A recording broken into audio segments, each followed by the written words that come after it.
God. I mean, technically, We are all Adam's so fine back on fucking the old. ship. It's only been through the length of the time that Samus has been on this planet that evil bird dad has been mucking things up. spoofing him. He basically separated you from Marine Dad so he could then guide you around as evil bird dad. You know what? Like, I would probably take an evil bird dad over a marine dad. Marine dads they're a lot, you know? Like, every day with a marine dad's like, yeah, I gotta deal with this shit now. Because I feel like that's an important distinction. Don't actually know. Goggle Bob, answer. What is this?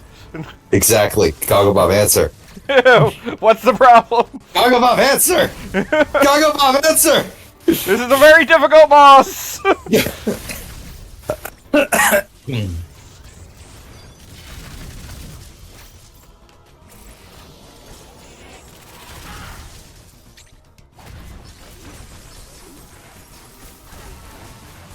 Doing this in silence is weirdly, like, off-putting. Okay, so here's my most hated part of this boss. Like, during this phase, he's completely invincible, except for when he does this one stupid counter move. Which he just did, which is convenient. But And then that's I when you fucked it up hit him? because it's a two-part. And so you just basically stand around and hope you don't get hit for a while. I hope you get hit. I'm a mean person. That's what we Yeah, don't why are you want. being mean? Rude. Two crude dudes. Now I want to go watch Hook. Really? I'm Starring envisioning Robin Williams? I did love Yeah? that. Or any other? Or show. Movie? Movie. I was hoping that you were like just a huge fan of the Ukiyote game. I have no idea what those words mean. There was a Super Nintendo game. It was developed by a company called Ukiyote. Oh, right. The one with like the weirdly detailed animation. I think Kishi highlighted it in like her super old thread. There, super old thread. My bad. But yeah, Ukiyote was a bunch of older. It was a bunch of ex-Capcom developers, which explains some things about that game. Was that the beat 'em up, or is that a different game? The beat 'em up is, I believe, the like arcade game. Yeah, I was about to say. I think there was an arcade game that. Yeah, existed. the Ukiyote game is the Super Nintendo one that's like Skyblade Zero. Gotcha.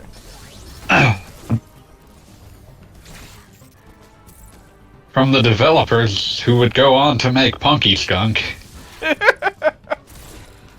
Very important.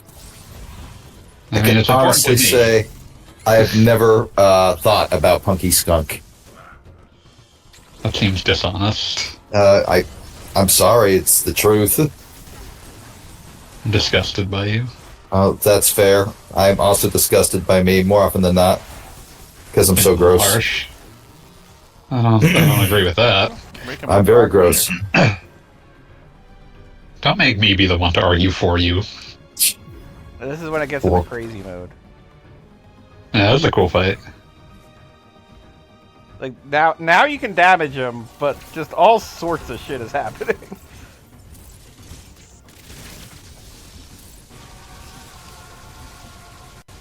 Bonk.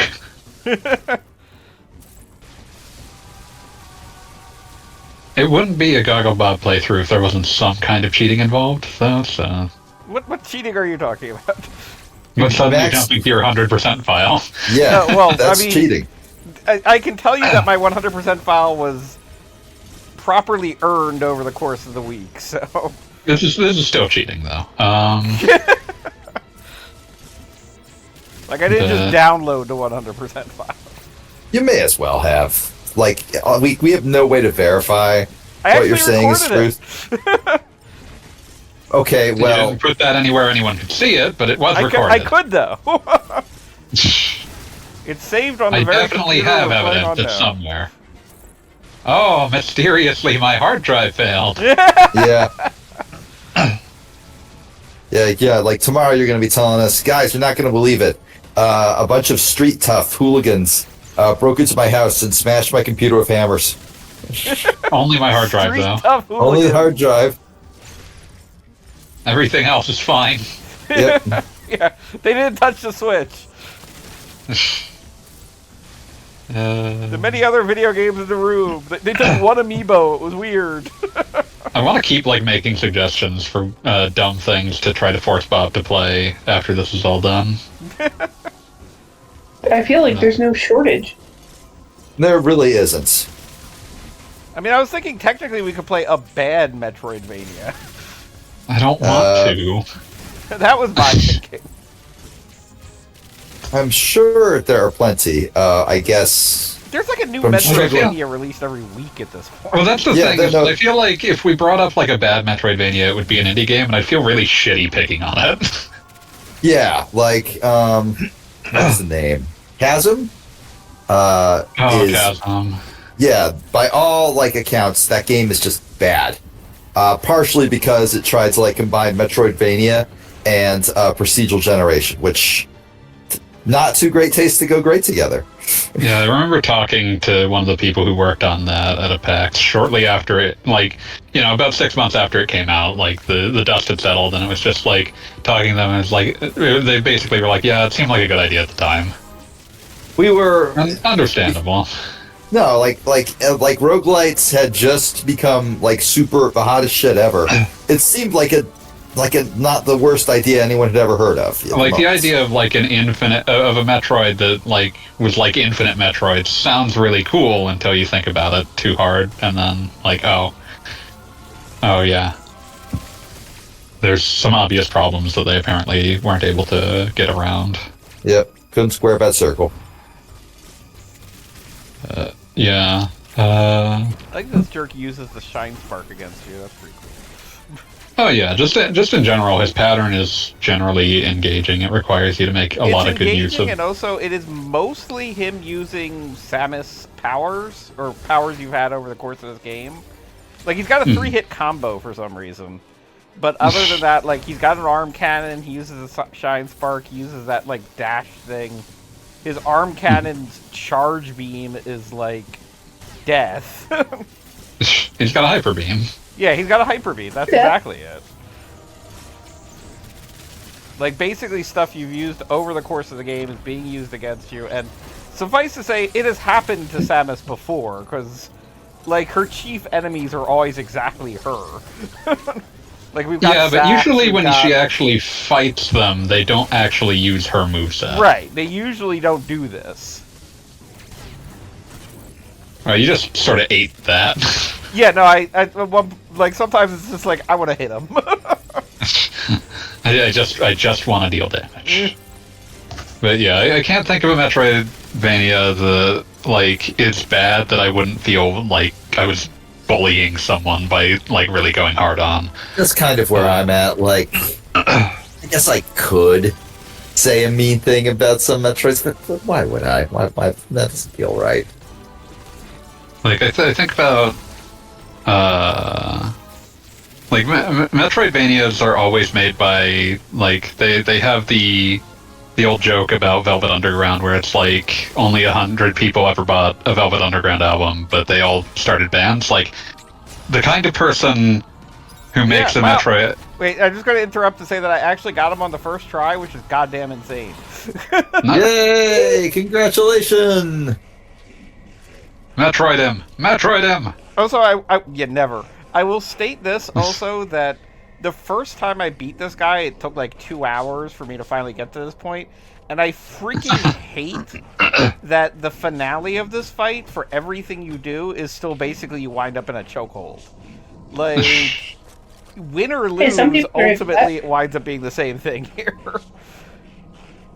No, sometimes when you lose, you get exploded. That's the thing, is that most of the time you lose and you game over, but even when you win, it still winds up being like, you know, you just barely eked it by, and as the meme says, woman too angry to die blows up planets.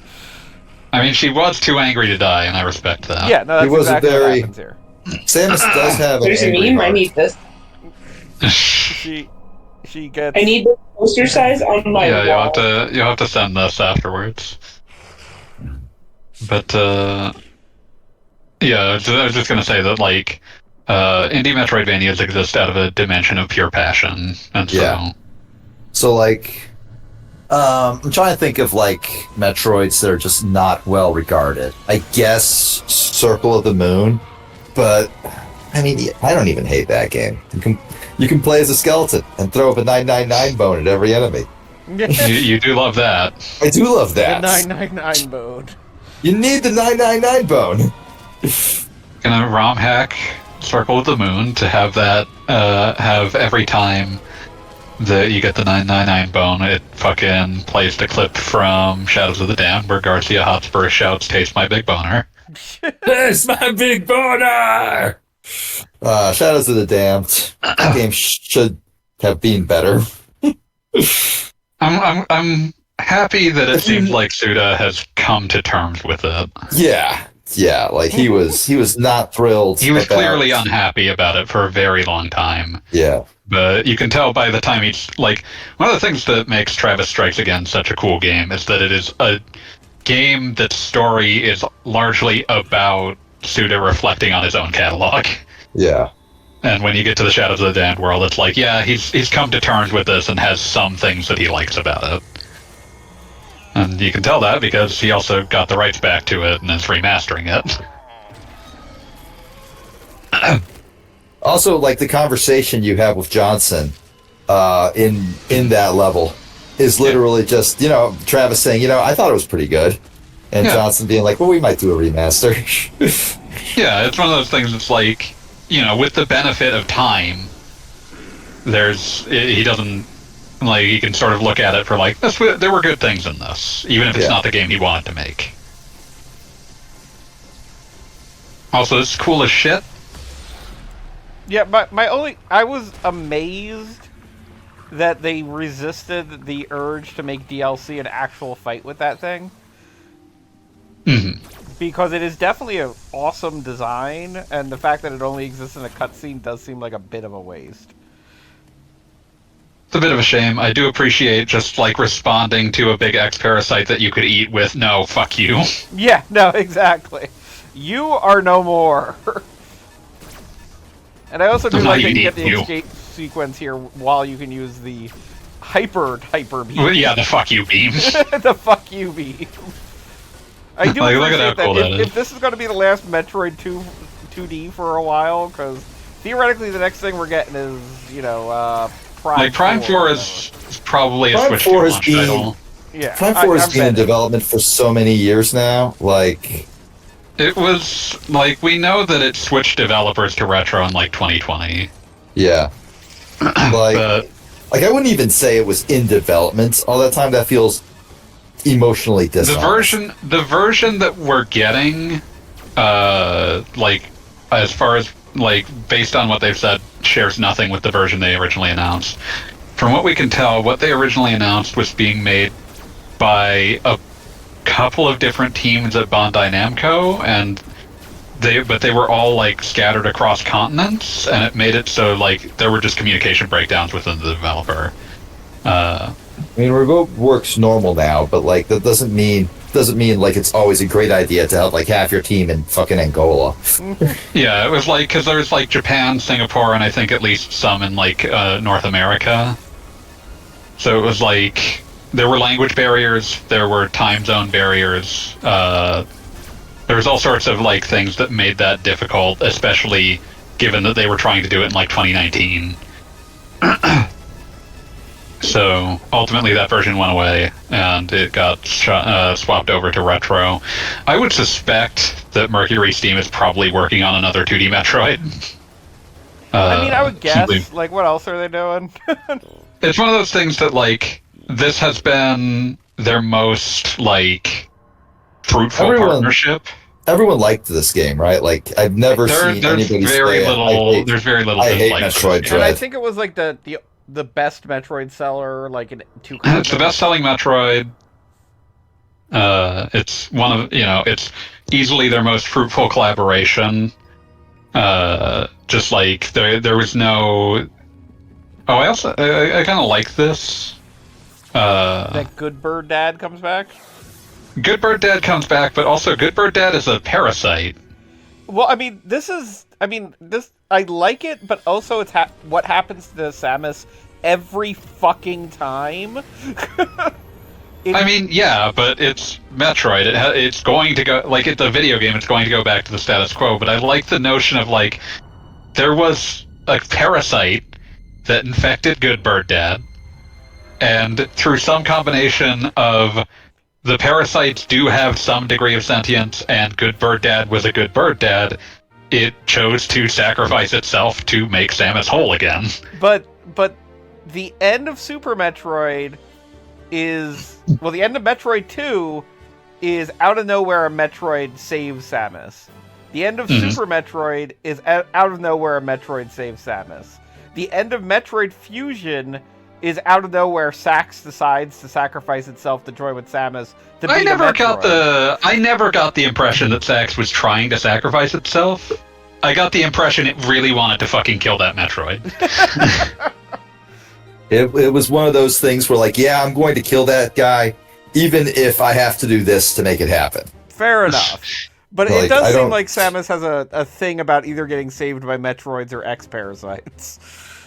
But I like, in this sense, like, we're also not looking at something being per se saving her in the sense of, like, she wouldn't have escaped. It was more just a case of, oh, you'd be real fucked up forever.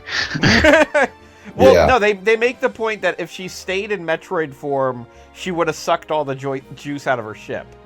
So, Juice.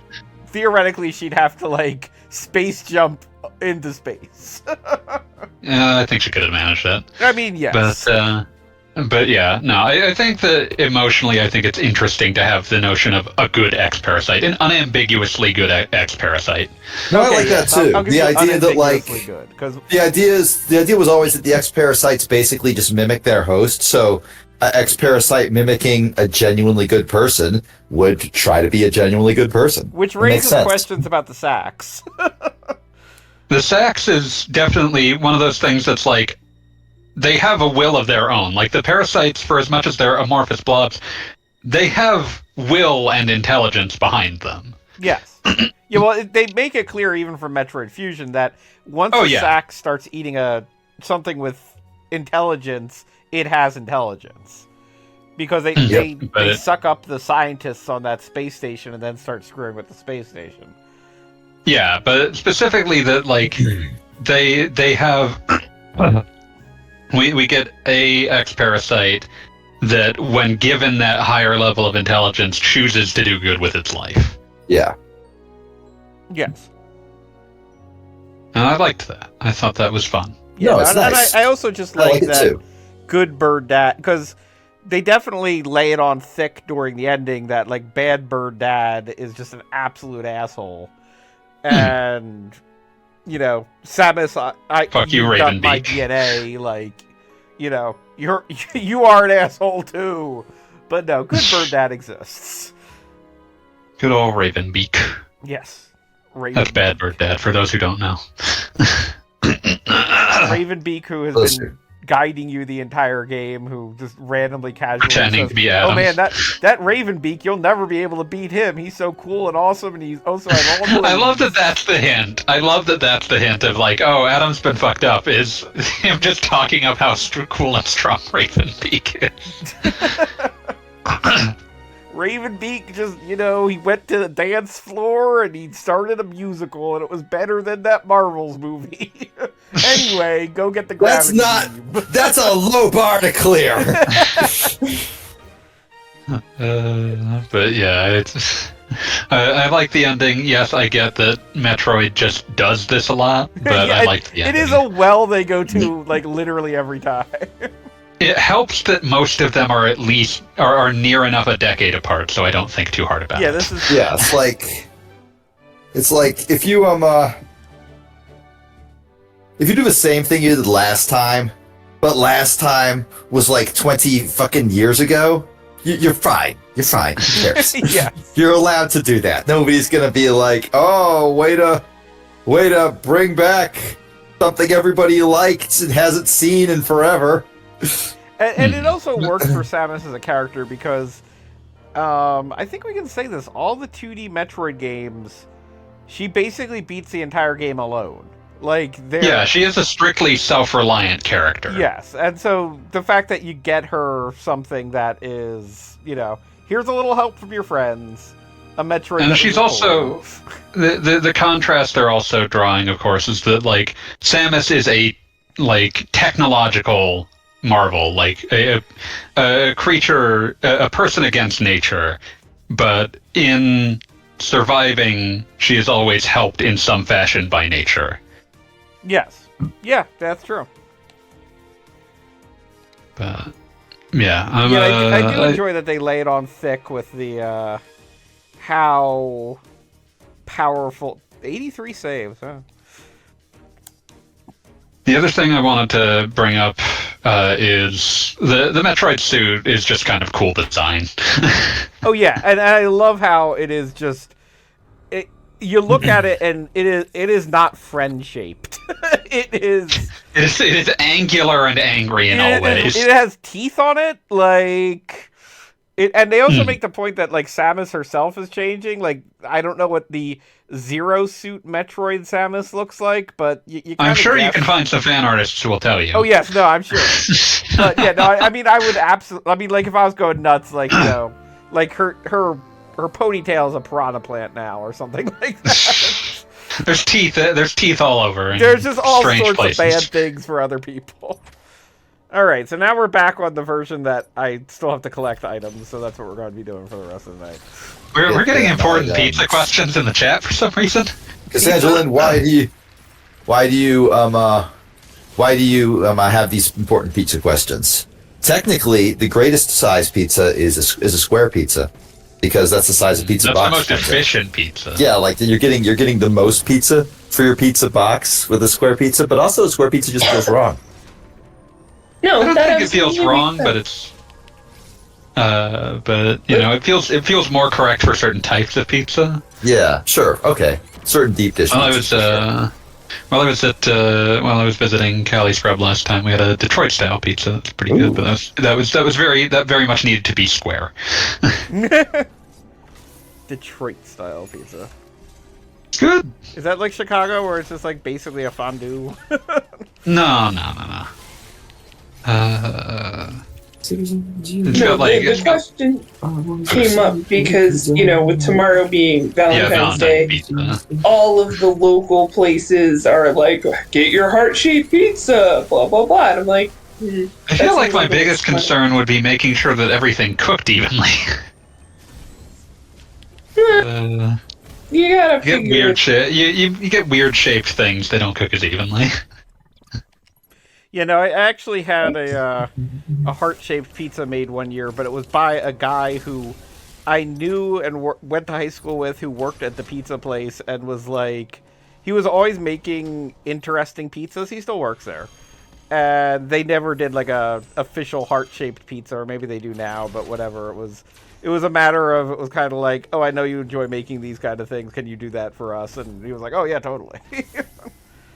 I think repeatedly, like whenever I think about like weirdly shaped shit, I just think of a fucking joke from the U.S. Office that's just like Michael trying to get business by doing like a fucking pancake breakfast, and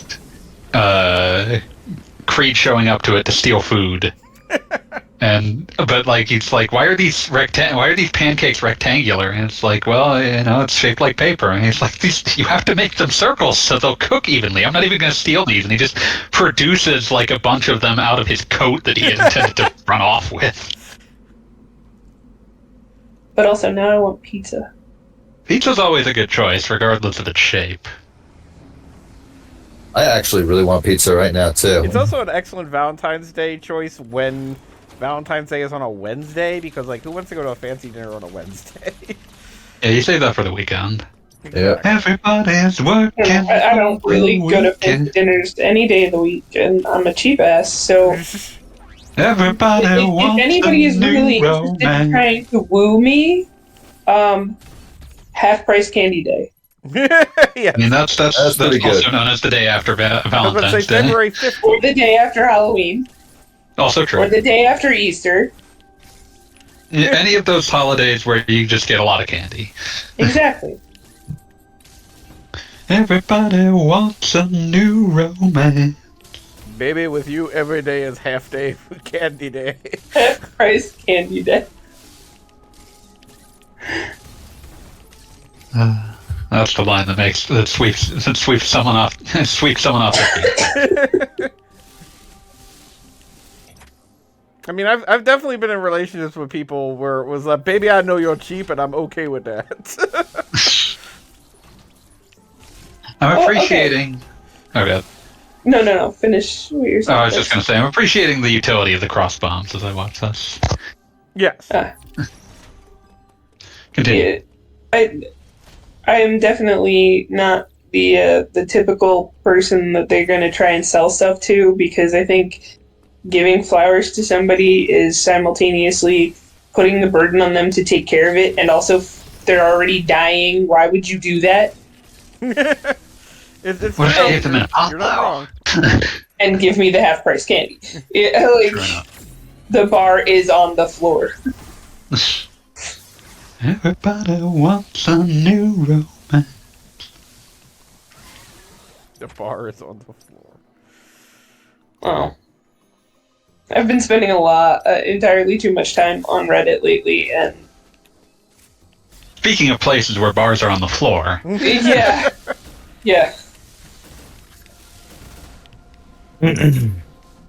push it to the limit. Walk along the razor's edge. Alright, wife guy? No, I'm not gonna do that. I'm not that mean. I'm listening. What's up? No, I was gonna put you on the spot and be like, what do you do for your wife for Valentine's Day? Oh, I got her my favorite Reese's candy. She always wants the limited time Reese's. So I got her the one that were heart shaped, and I also got her the big cups with the Reese's pieces. And I also wrote her a mushy note inside of a card, which I left on the counter for her when she came in. Yeah, I got this shit on lock. I'm good at this. Yeah, You know what you're doing. Surprised at this stage. People are like, oh, Pete, what did you do for your wife? Everything! What didn't I do for my wife? I'll tell you when I'm done.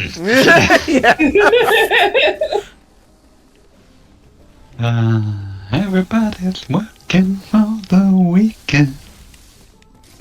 Tell you when I'm done. I mean, It's the way to do it. Huh?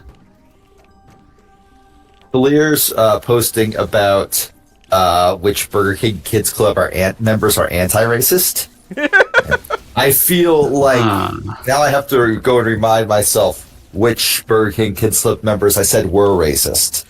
I think I said that Boomer. Respect the canon. I think I said Snaps had big American South casual racism. IQ was, this is all from memory. I don't have anything I've written on this up in front of me. IQ has cited black on black crime statistics that he pulled out of his ass. And Kidvid, because he named himself IQ. obviously, and Kidvid uses Russian racial slurs while playing EVE Online.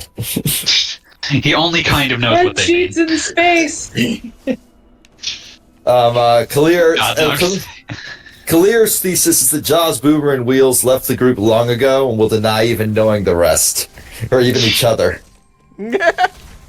Lingo tries to get the gang back together every so often without understanding why they broke up in the first place. That's a pretty good read, I think. I think Khalir's onto something. I think just the idea of the Burger King Kids Club, like, breaking up and trying to find an excuse to come back together, like, it's just like, come on, Maybe let's we get should on get to the one Burger King. band back together. We're The ones who are kids doing club. poorly want to pull things back together. Everyone else wants to pretend it never happened. Yeah, like Lingo was the one that you could not pay me to remember. I'm not even sure they're real. But yeah, God, like you're talking about like slurs, Russian slurs learned from you online. It's just reminding me of the fucking Warlocracy video that ends with like 6-dimensional Eastern European racism. One of his favorite lines ever for me, one of my favorite things he's ever said is, I personally went to EVE Online where I learned Economics 101 and racial slurs. Which is really the stock and trade of EVE Online. It really True is. story. And I've never even played.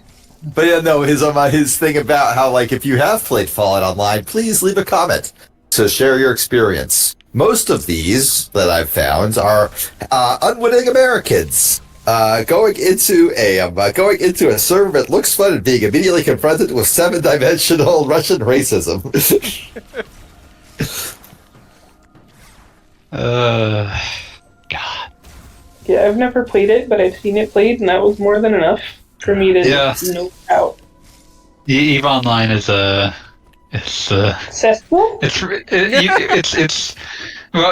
obviously, but it's built for a kind of broken humanity that few people can even aspire to. Yeah, no, it's every time I see screenshots of it and it's nothing but fucking spreadsheets, I've always just been like, no, I do this professionally. I don't do this for fun. I mean, I do it for bookkeeping purposes personally, but not for fun by any means. Yeah, I'm not going to fucking do this. Yeah, I love being able to say this phrase, but, quote, racism aside, the reason I've always avoided EVE Online is because I just looked at what was being said, and it's just kind of I'm either going to hyperfixate on this and never get anything done, or I'm just never going to play it. And I choose not to play it. I think that's the right choice. I'm still trying to think of terrible things to suggest Gogglebob play next week, and my mind lights upon TV Robo! Sorry. No, TV Robo's awesome. I was going to say, that is not awesome, and I'm insulted that it was included.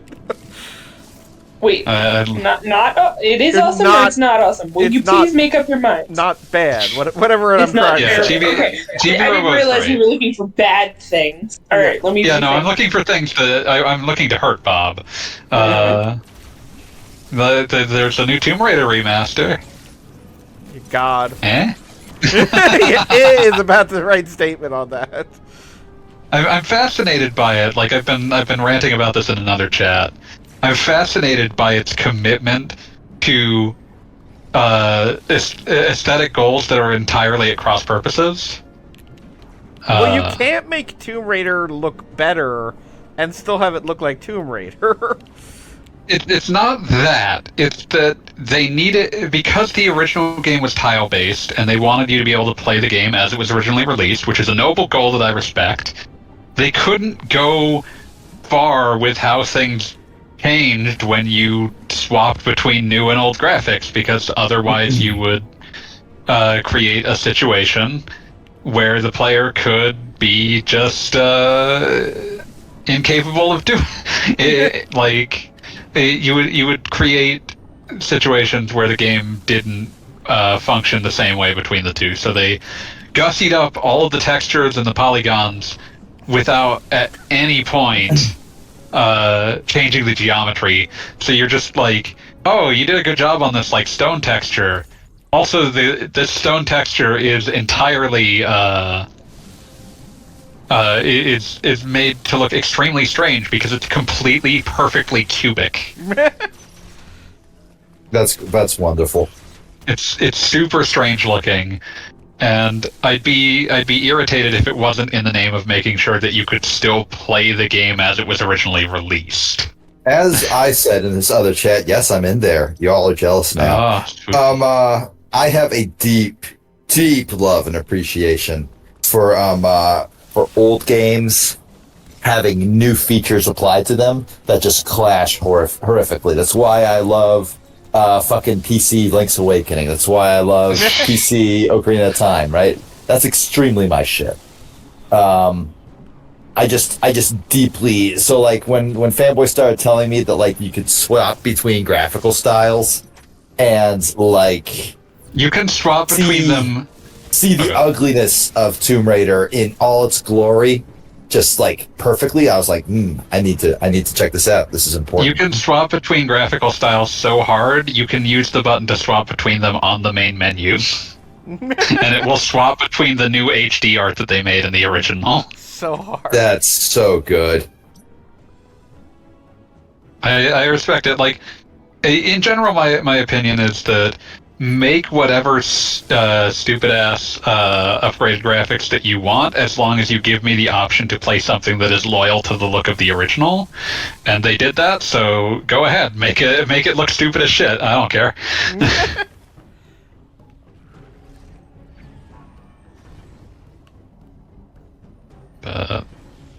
Yeah, so that's, I don't know.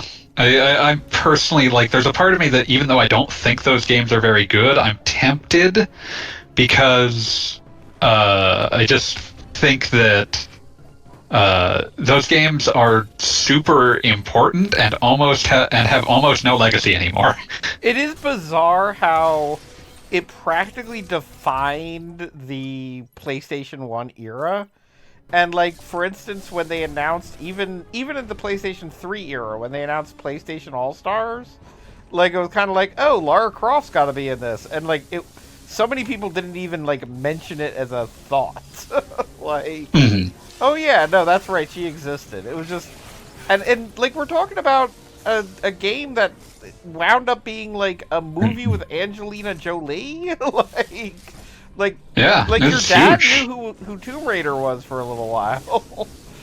And so I'm glad that, like, they preserved those games in such a way that, like, yeah, you can just buy them on any console, and it's a good version that has all that allows you to look at it with more modern art, or in a way that is loyal to how it originally looked. That's the ideal there. That's super cool. Living the dream.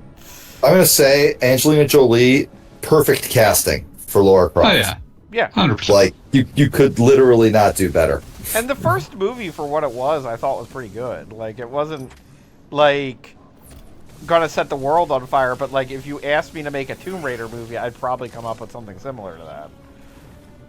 Don't know why it was added for Lego Island, but I definitely remember playing plenty of Lego Island. Why not? No, it just came to mind, so I had to mention it. That's fair. I think about the 3 Lego Island games more often than any human should. Yeah, that's right. Island Extreme Stunts. Remember that one? No, you don't. No one does. No, you don't. I Shut up. might. But I'm willing to lie and claim that I do. I remember playing the first one and being fascinated by how snarky it was, subtly. it's such a weird game. There's a kind of PC game that ceases to exist, late in the 90s when the concept of multimedia ceases to be interesting. Where, like, a lot, not all of the game, but a lot of it is just an excuse to walk around and watch the game make funny noises. And Lego Island is, like, the tail end of that. There's a lot of that, and it to the degree that at some point when you find out that it secretly has, like, a story mode, but that it requires you to just sort of wander around as the right character and interact with the right things to open up, is super weird. Yeah, everything I come up with is going to be, like, PC based, because then I'm like, ooh, 7th guest and 11th hour. Oh hell yeah! Seventh What if God. Myst was? What if Myst meets fucking Highlights for Children, but with a spooky theme? I will point out the fact that I will never forget 7th Guest, because my best friend, who is also my neighbor, was a year younger than me, and his brother was 2 years older than us. 3 years? I think he was 3 years older than us. And he had 7th Guest on PC, and he basically used the two of us like a brain trust anytime he couldn't solve a puzzle, which was hilarious because, he was asking like 7-year-olds. And it was just kind of like, all right, kids, there's a mirror and it says these words. I'm trying to remember what the canceled third seventh guest game was called. I want to say like 13th Doll. What was the second seventh guest? 11th Hour. 11th Hour. All right. I like how matter-of-factly you reply with that. Of course. I mean, it makes sense. I mean, it could have been the It's a eighth stupid guest. kind It of went a sense, different but direction. it's... Like you would know that like the third number in such a series would be 13. Yeah, it'd have to be. But yeah, it's one of those things. Like I can't remember what the actual name they gave for it was. I'm a big fan of that weird period of like I didn't play many PC games because we did not have like a decent PC that could play games at that time. But I'm a big fan of like the weird aesthetics that come with them because they're like they're vastly like you get 3D accelerated PC games from the late 90s, and they have access to a lot of rendering horsepower that like the consoles don't, but at the same time they're constrained by the fact that like the techniques that have been devised for how to render models have not and like environments have not really matured, so you get like these weird things that are like this is like somewhere between a PS1 and a PS2 game in terms of looks, but also like gigantic and extremely strange looking for that. Yeah, no, that would be about how I would describe it, honestly. And it's a weird way to put it, but yes, that is 100% how it looks.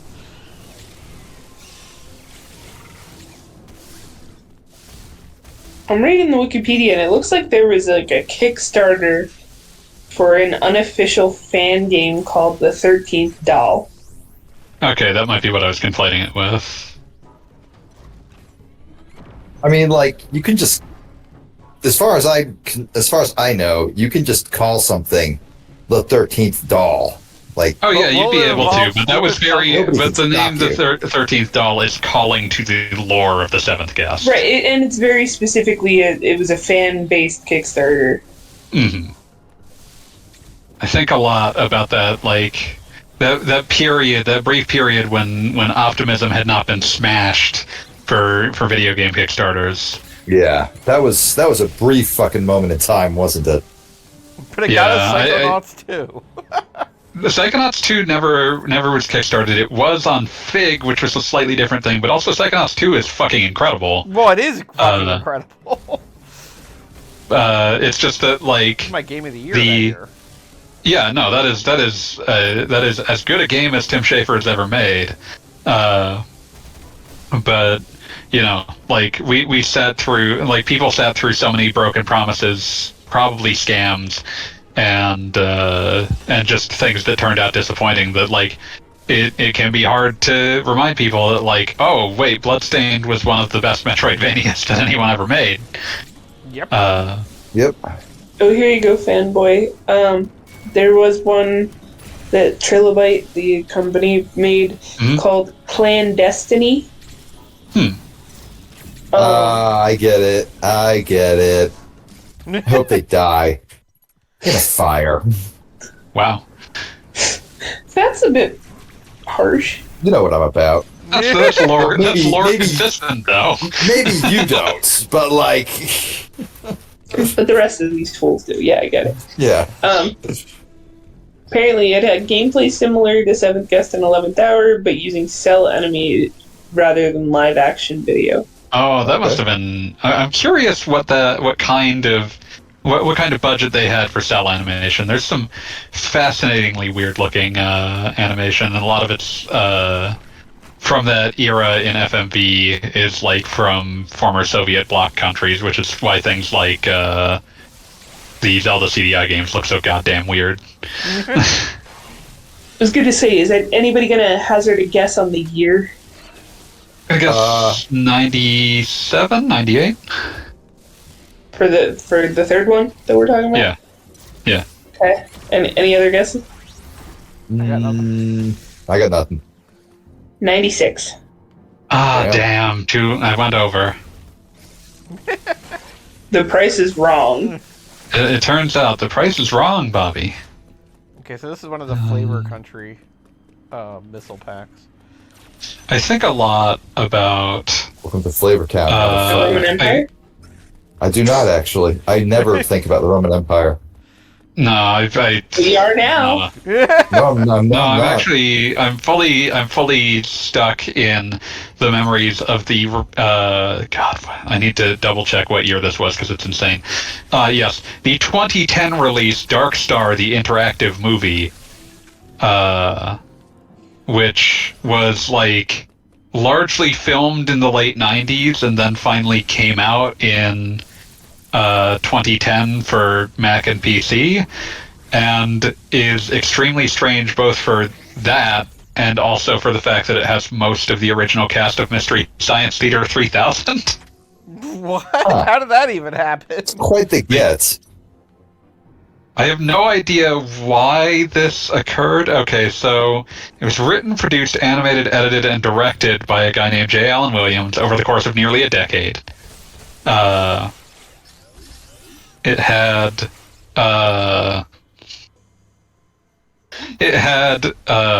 like some animation and design work done by a comic artist most known for having designed characters for the 1981 film version of Heavy Metal. That's pretty sick.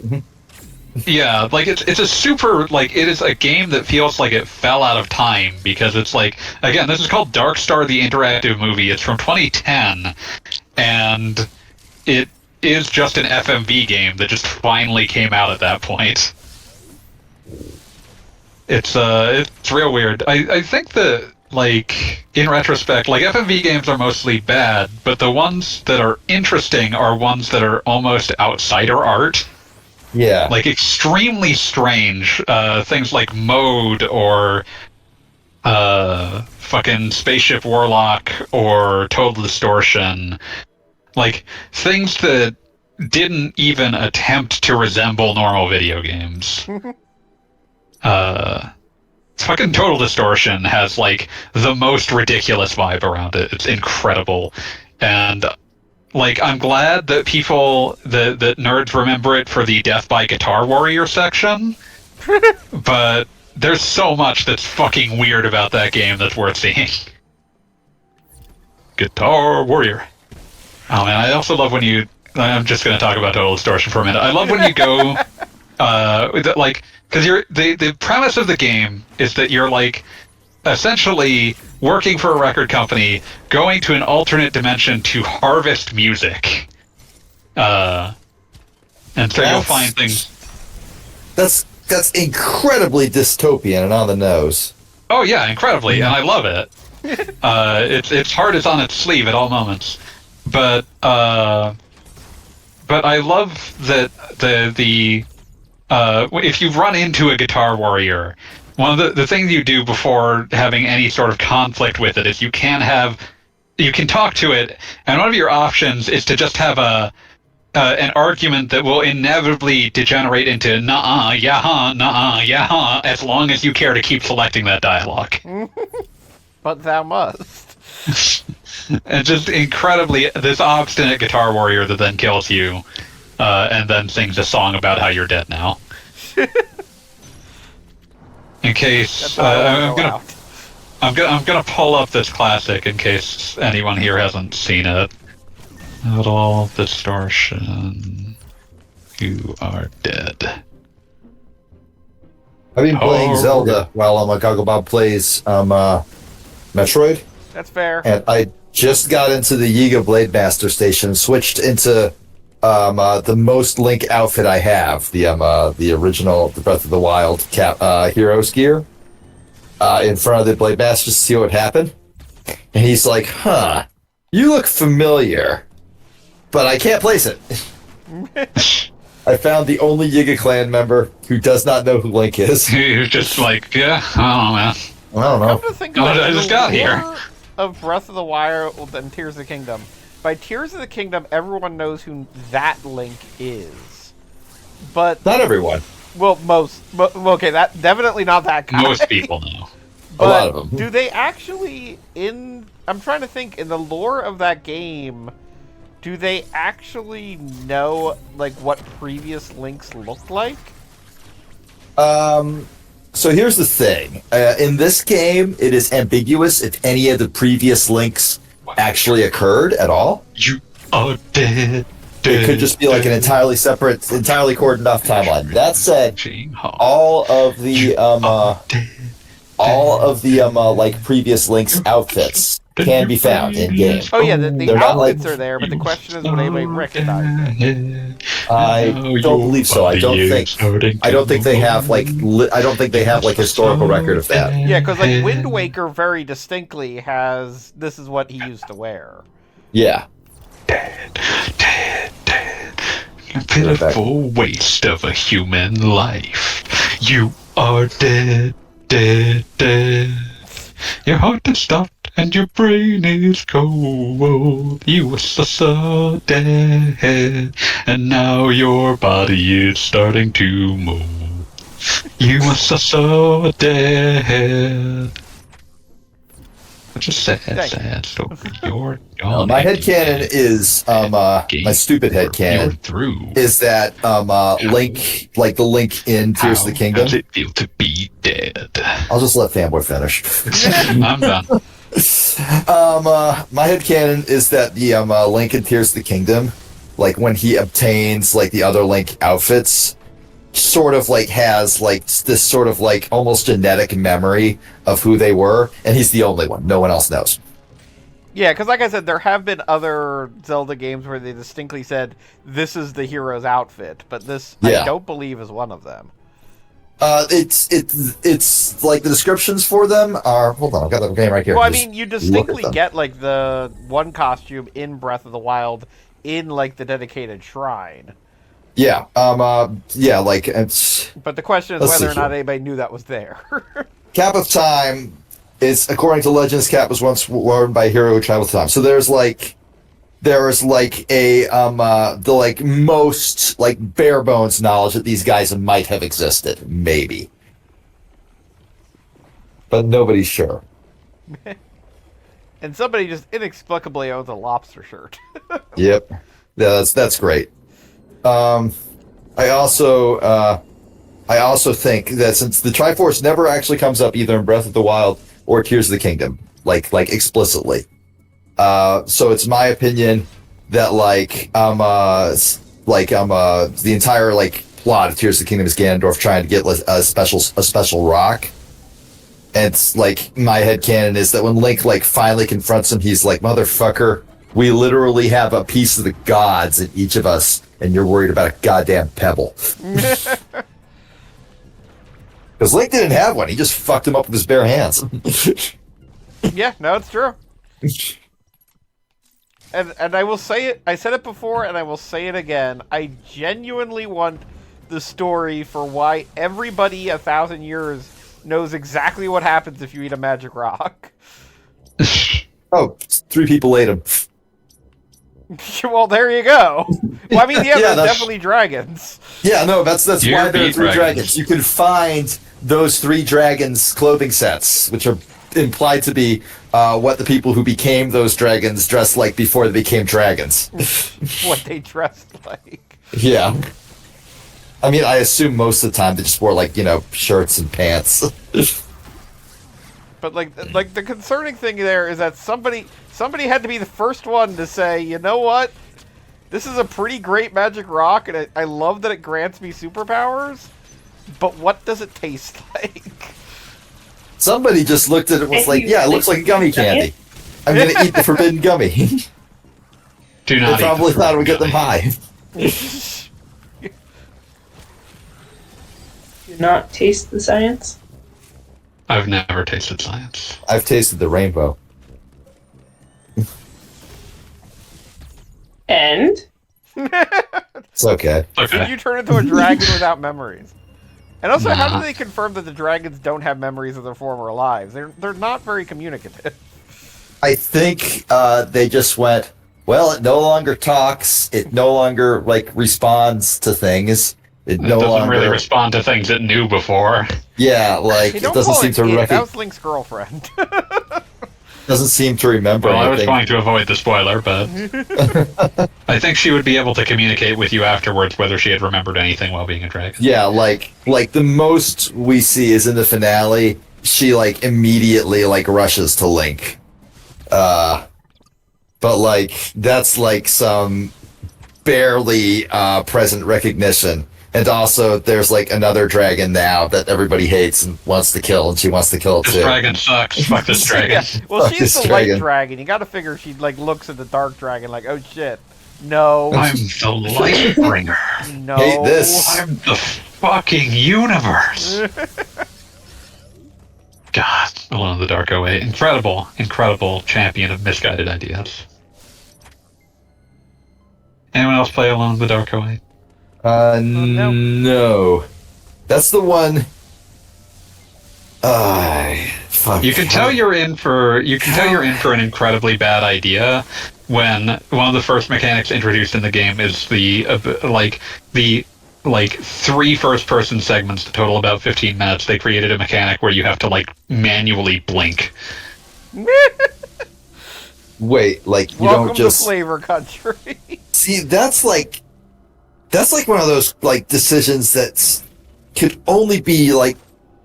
All right, we talk like a It lot was a about game how, of raw misguided ambition. yeah, like, but that's like the sort of like magic that can only come from the human heart.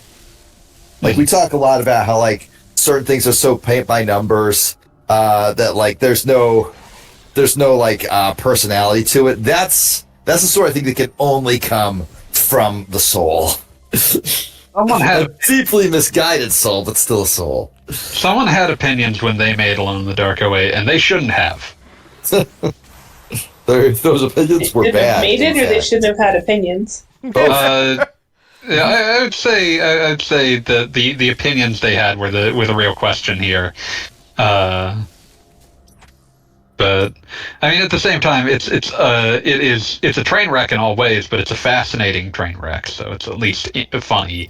I would rather play it than a lot. Like it still sucks. It's awful, and no one should play it. But I'd rather play it than a lot of things that are merely that are functionally much better, but have absolutely no human soul behind them.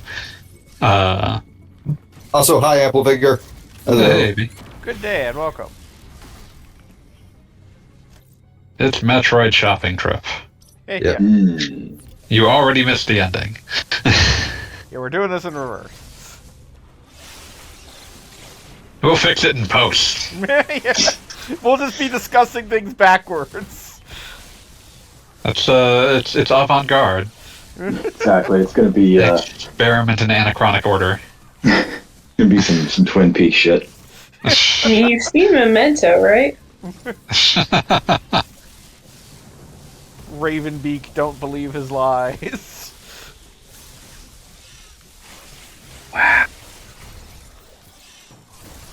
I was not expecting the reference. Sorry. Like, me just cracking a stupid joke. You actually following through. Oh, shit. I mean, it's appropriate to the game.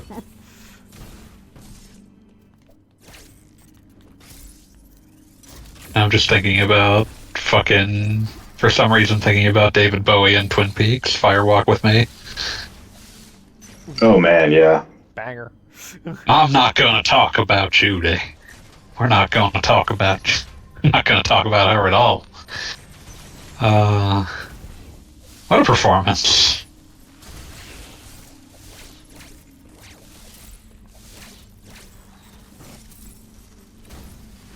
Definitely a. I don't know that whole movie just goes so much harder than it ever needed to. I love that it was fully a production that showed the limits of how much like a lot of people who had watched Twin Peaks were going to be able to take in terms of just going fully Lynchian.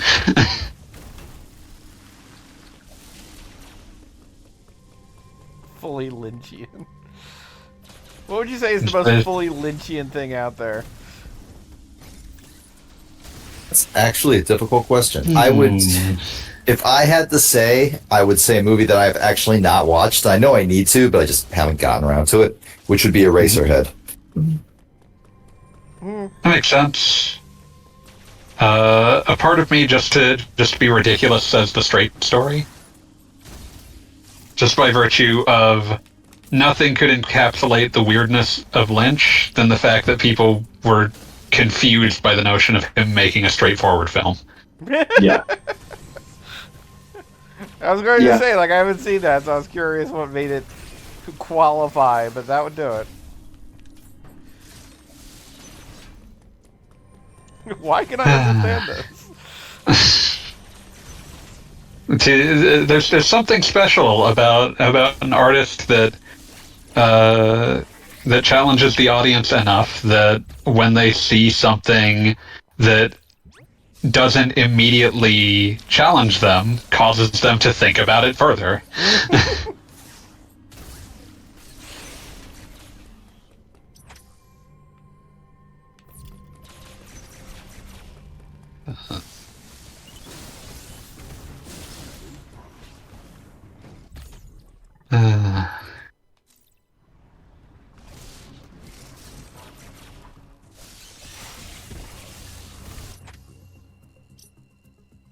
Yeah, I can't tell if it's good design or bad design that there's a 10-pack of missiles here that the only challenge to it is that you just have to remember it exists after you have the various suits. I mean, it's fully one of those things that is there for people that, like, there's always stuff that's in there just as, like, hey, here's good job, something. you came back. Pretty much. Yeah, like, you're hunting for 100% and we can tell. Welcome back. Like, a lot of the hardest stuff to get in Super Metroid are missile tanks. Oh yeah, absolutely. That it's just we thought it would be cool if we put something here, and you just figured it out. We've created an execution challenge that we think is interesting unto itself, but there needs to be something that tells you should do it. And so, here's something that if you can't do the execution challenge, you should feel nothing about missing.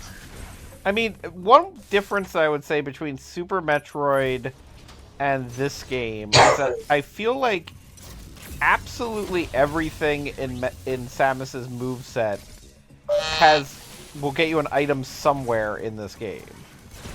And Super Metroid has There's nothing that like, uses the Crystal Flash. No. I was going to say, Super Metroid has stuff like the Crystal Flash, wherein it has no purpose, and it will accomplish nothing at any point.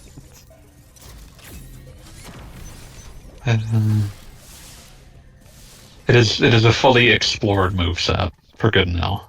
Yes. Oh, I'm going to touch the stove and briefly talk about something I've been playing that may cause Beat to fly into a rage. That's fine. Yeah, it was Persona 3 Reload. I promise not to fly into a rage because what you were saying about it earlier actually kind of intrigued me. Has your opinion changed, or is that still where you're at? It's still where I'm at. I still feel like the developers were creatively shackled. They had ideas for how to improve Persona 3, but no creatively way to do it. But it really... Okay. Sorry, go on. Go on. No, you first. I was going to say, it really sticks out to me how, like, to some extent, because of the notion of gamifying social interaction, a game is going to, on some level, entice you to just say the right thing.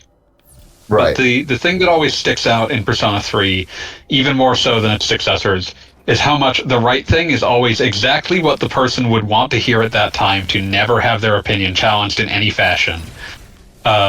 Even to the point where, like, doing so, like, agreeing with them would require you to be, to say or advise something entirely monstrous.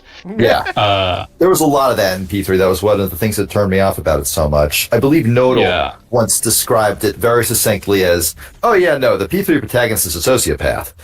Yeah, no, it's hard to... It's very hard to read any genuine emotion into the P3 protagonist. That does, if you read any sort of intellect, if you assume that they are not essentially a a husk with no interiority, then any sense of intentionality behind their actions produces someone who is a monster. Yeah. But I'd forgotten to the degree that this is the case. The Chariot Arcana, which is the track club. Originally it was a different athletics club, but now it's always track.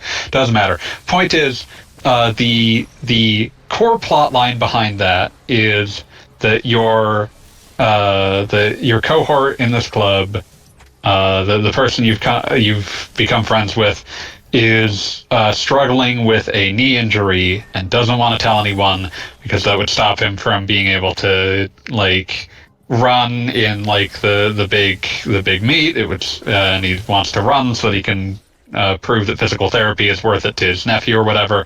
Blah blah blah. He grabs Fairly him by the generic. shoulders and says he wants to make love in this club. Hey, Jesus Christ. hey, But in any case, Somebody else is turn to sing for a minute. in any case, the correct answer in every context is to just tell him to tough it out, as his knee is very clearly imploding. Yeah. And you have to keep telling him to do that until rank 8, at which point he gets caught out by the other members of the club, and then tells you how great a friend you were for always being there for him, and it's like, this is fucked up. This is awful. That's toxic. But the grand booby prize for you just did something truly heinous, is the Hangman Arcana, which is you hanging out with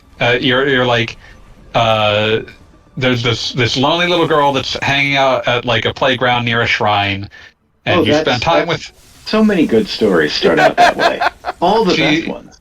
You find out that she is hanging out there alone because her parents are always fighting. They're getting a divorce. She doesn't have any friends. Blah blah blah blah blah. Eventually, because eventually you get to some really concerning statements that make it sound like, oh, very bad things are happening here. At some point during one of their arguments, when she's getting upset, her father hits her. Oh, Jesus. The game, eventually she's like, I'm gonna run away, and hopefully, because she's like an 8-year-old. This is how she processes things. She's gonna run away. You have no option to tell her not to do that. You have no option to really do anything other than she says what do you think I'll need? She thinks to bring snacks and her insurance card, and the correct response to that is, yeah, that's probably enough. God. So you go there, and then her parents find her when she runs away. Blah blah blah blah. You get to the end of the link, and the game, and she's asking since her parents are getting divorced, who she should live with, and your options are to tell her mom or her dad, bearing in mind earlier in the link it is made clear her dad hit her in anger. And I don't care what circumstances surround that, no, but the most points you can get in that discussion is to advise her to stay with her dad. Okay, this is tapping into God of War Ragnarok sad dad energy, where this was clearly written by somebody who had just lost their family because they were a shithead. It's one of those things no matter what you say, she ends up with her mom, and thank God for that. But it's one of those things that's why the fuck did you give me points for that? That is horrible. Yeah. Congratulations, you have failed to destroy this family. You have failed to truly wreck this child's life. No, my big intro to P3, my one attempt at playing it, so always stuck in my mind, is the kid who immediately tells you how badly he wants to bang his teacher. And that ends exactly the way you think it is. Yeah, no, the kid literally is just deluding himself. The kid is just, his teacher does not consider this to be even remotely an option. And she just thinks of him as one of her students. Social links too. it was the first one I ran into. Yeah, It is really, literally the like, tutorial for the mechanic. Yeah, you but are like more or less the way steered toward you that increase that social link is you say, "Yeah, man, go for it." Which would work if the game was trying to portray your character, like trying to put you in the mindset of a character who's an idiot, but the game never portrays you as that in any other capacity. Yeah. So it ends up being this case of like, oh yeah, you just say whatever you think people want to hear. You're some weird Chance the Gardener motherfucker. Yeah, so they didn't like clean that up because like if I were to be put in charge of remaking Final Fantasy, well, I would never because I don't Yeah, like the series obviously. very much. You'd burn the But, whole like, thing down. But like the simple fact of the matter is that P3, I would say, like looking at it in the year of our Lord 2024, has very obviously aged super badly in a lot of ways. And They've cut out some of the most obviously horrible things. yeah, What I'm have they pretty sure cut? there was I'm some like genuinely weapons grade curious. transphobia in there and the like. Yeah, there was a 30-minute sequence where the punchline at the end is like heinous transphobia. They cut that and replaced it so that instead your characters are disgusted because this lady starts telling them about how the moon is fake. I kind of like that. I mean, Like shit, that's a much better joke. That's a really great joke, fix. actually. Yeah, But like, it's Sorry, one of go those on. things like it's clear that like by all accounts this game was made by people who were relatively junior in the company. So from what I can tell, basically they were given very little creative leeway. They were basically told this needs to be remade to a modern spec. It needs to be remade at this. It needs to be out at this time. This is your chance to prove that you know how to make a video game. yeah, well, that's But it's frustrating because like a remake is a chance to grapple with, to learn from the original. Like a remake is a chance to like make choices with the understanding of the context of the original. We've seen great remakes, especially in games over the last few years, that are great because they are in conversation with the original. Like Final Fantasy VII Remake is great because it is a game that is built with the understanding the original existed. Resident Evil 2 Remake, Resident Evil 4 Remake are both great because they understand the original's context within their series, within games as a whole, and are making choices contra-wise to it to make because games are different. Like to spend longer than was spent on the original game, to spend untold amounts of money, and to have no creative freedom on it is just honestly depressing to me to even contemplate. yeah, like that's bad. I feel bad for the people making this because there are occasionally new scenes that do address some weaknesses in the original writing. In terms of like, so one of the recurrent, especially in light of the later games, one of the recurrent concepts that shows up is that because the party dynamic in Persona 3 is very thinly sketched, like you have a ton of characters, but a lot of them don't interact very often, if at all. So the response has often been to assume that these people don't like each other. And that would be an interesting party dynamic, but it's not actually reflected by the game. There are characters that don't like each other, and they resolve that not by... but those characters interact, and one of them attempts to kill another one. But the broader point is, if two characters are not supposed to like each other, they make it clear they don't like each other. The thing is that most of the party members don't have a well-sketched relationship between them, and so you get these situations where it's like, what happened? Like, this is a 100-hour game where these two characters never talk. What relationship exists between them? And this game does have sequences where it tries to explain them. Where it tries to add those in, but those new scenes and the new scenes in general are better written than the old ones because they have the context of like weaknesses of the original writing, but they're few and far between because they weren't afforded the creative rope to actually make interesting changes to the original material, and so you end up with a game that its virtues and its vices are almost entirely the original material. Okay, one thing. Sorry, go on. Didn't interrupt.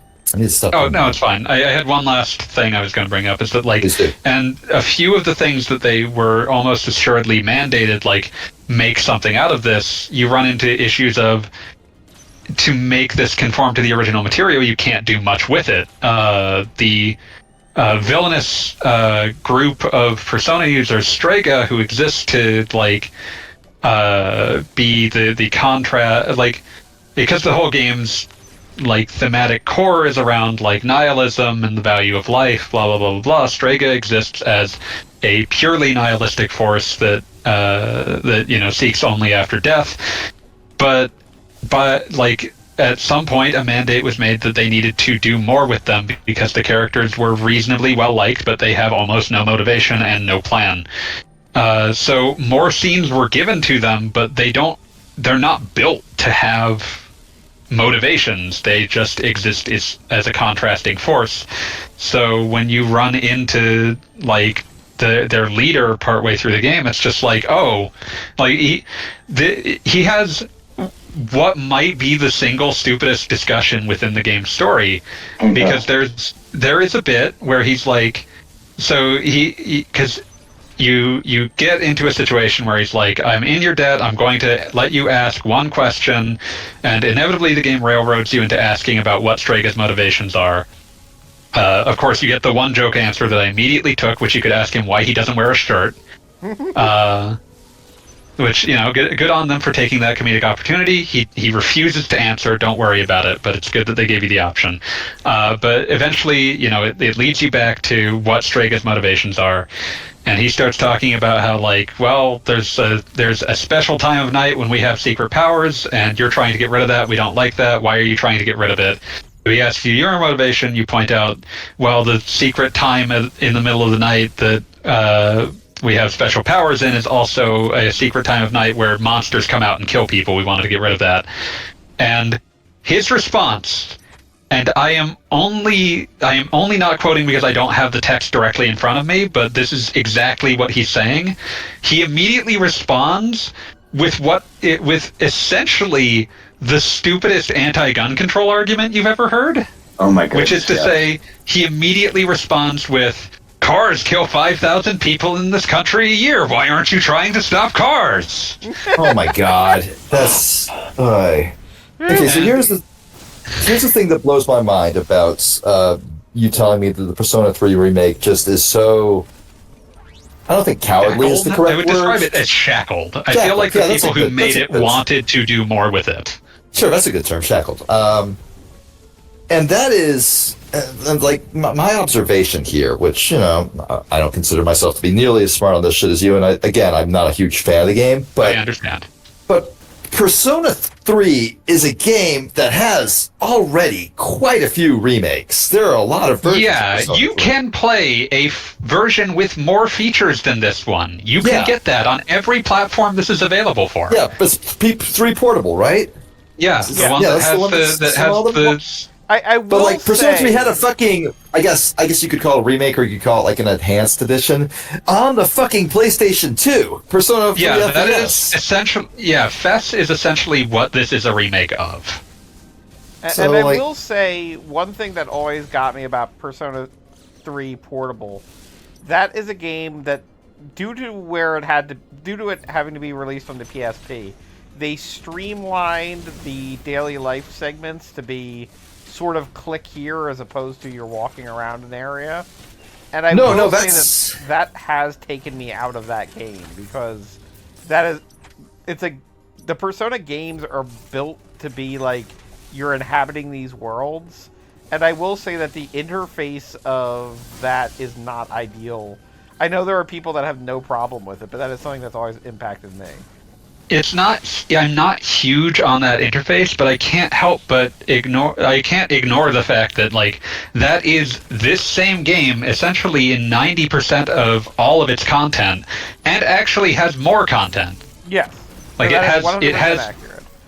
But like I said, I do understand people who have a whole other like, protagonist, which I understand is not a sociopath. That's what I've been told. The girl protagonist has a number of rewritten or changed social links, and generally because they were written after later games, they're generally less prone to having you advise people to do terrible, terrible things. Like, it still definitely has things in it that it probably shouldn't, but at the same time, it is, at the least, these were improved, and some of those links have been partially incorporated into this in like a weird jerry-rigged form, because they weren't willing to cut any of the existing ones, even ones that it was clear at the time they didn't care that much about. Like, there is no so strongly in this script. There is no human being who would be sad to see the original version of the Moon Arcana go away. Which one was that one? The Moon Arcana is a character who has 2 total traits. He is fat and he is in a cult. I was going to say the Moon Arcana is Very descriptive. That is basically all of his traits. He is treated essentially as like he is not treated with afforded with a normal sense of human dignity on any level. Just to be clear, like this is not they turned it around in the last Mid-Zero's fat jokes. Yeah, I have a ton of confidence in that being a humanizing. Mid-Zero's fat jokes, but especially like there's a different, like, we have ways of hating fat people, and Japan has ways of hating fat people, and they align in many ways, but they're not quite the same. Yeah, there are significant differences. I always think of Hausu, where like one of the girls is named Big Mac, and everybody constantly talks about how fat she is, and she's literally like bikini model thin. Yeah, in this case, like he is illustrated to be overweight. But in this case, it also like coincides with like he's the one, like he is a pitiable figure, but he is also the one person who like you get in an S-Link with, who the script treats as, oh, this guy's an asshole. Other than the devil, who is literally a corrupt businessman. Oh, is this the moon dude? The moon dude in yeah, you guess what? You guessed right in one. Hi, Cal. Good. How are you? Yo, I'm doing all right. Glad to hear that. Fanboys regaling us with tales of Persona 3 Remake. Yeah, Reload, and it's one of those things. It's frustrating because like there were plenty of opportunities to fix it. There's some stuff in there where they clearly, like, between changing sensibilities in Japan and localization being in their ear, being like, this is how this is going to be perceived. It's going to look real bad. You should get rid of it.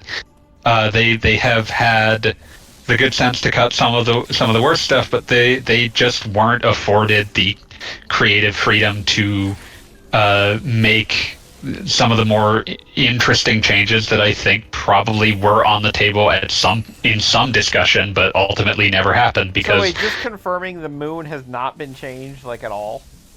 Has not been changed at all. Dear God. Good Lord. Yeah. I really thought with P3 Portable being a thing that they would do that.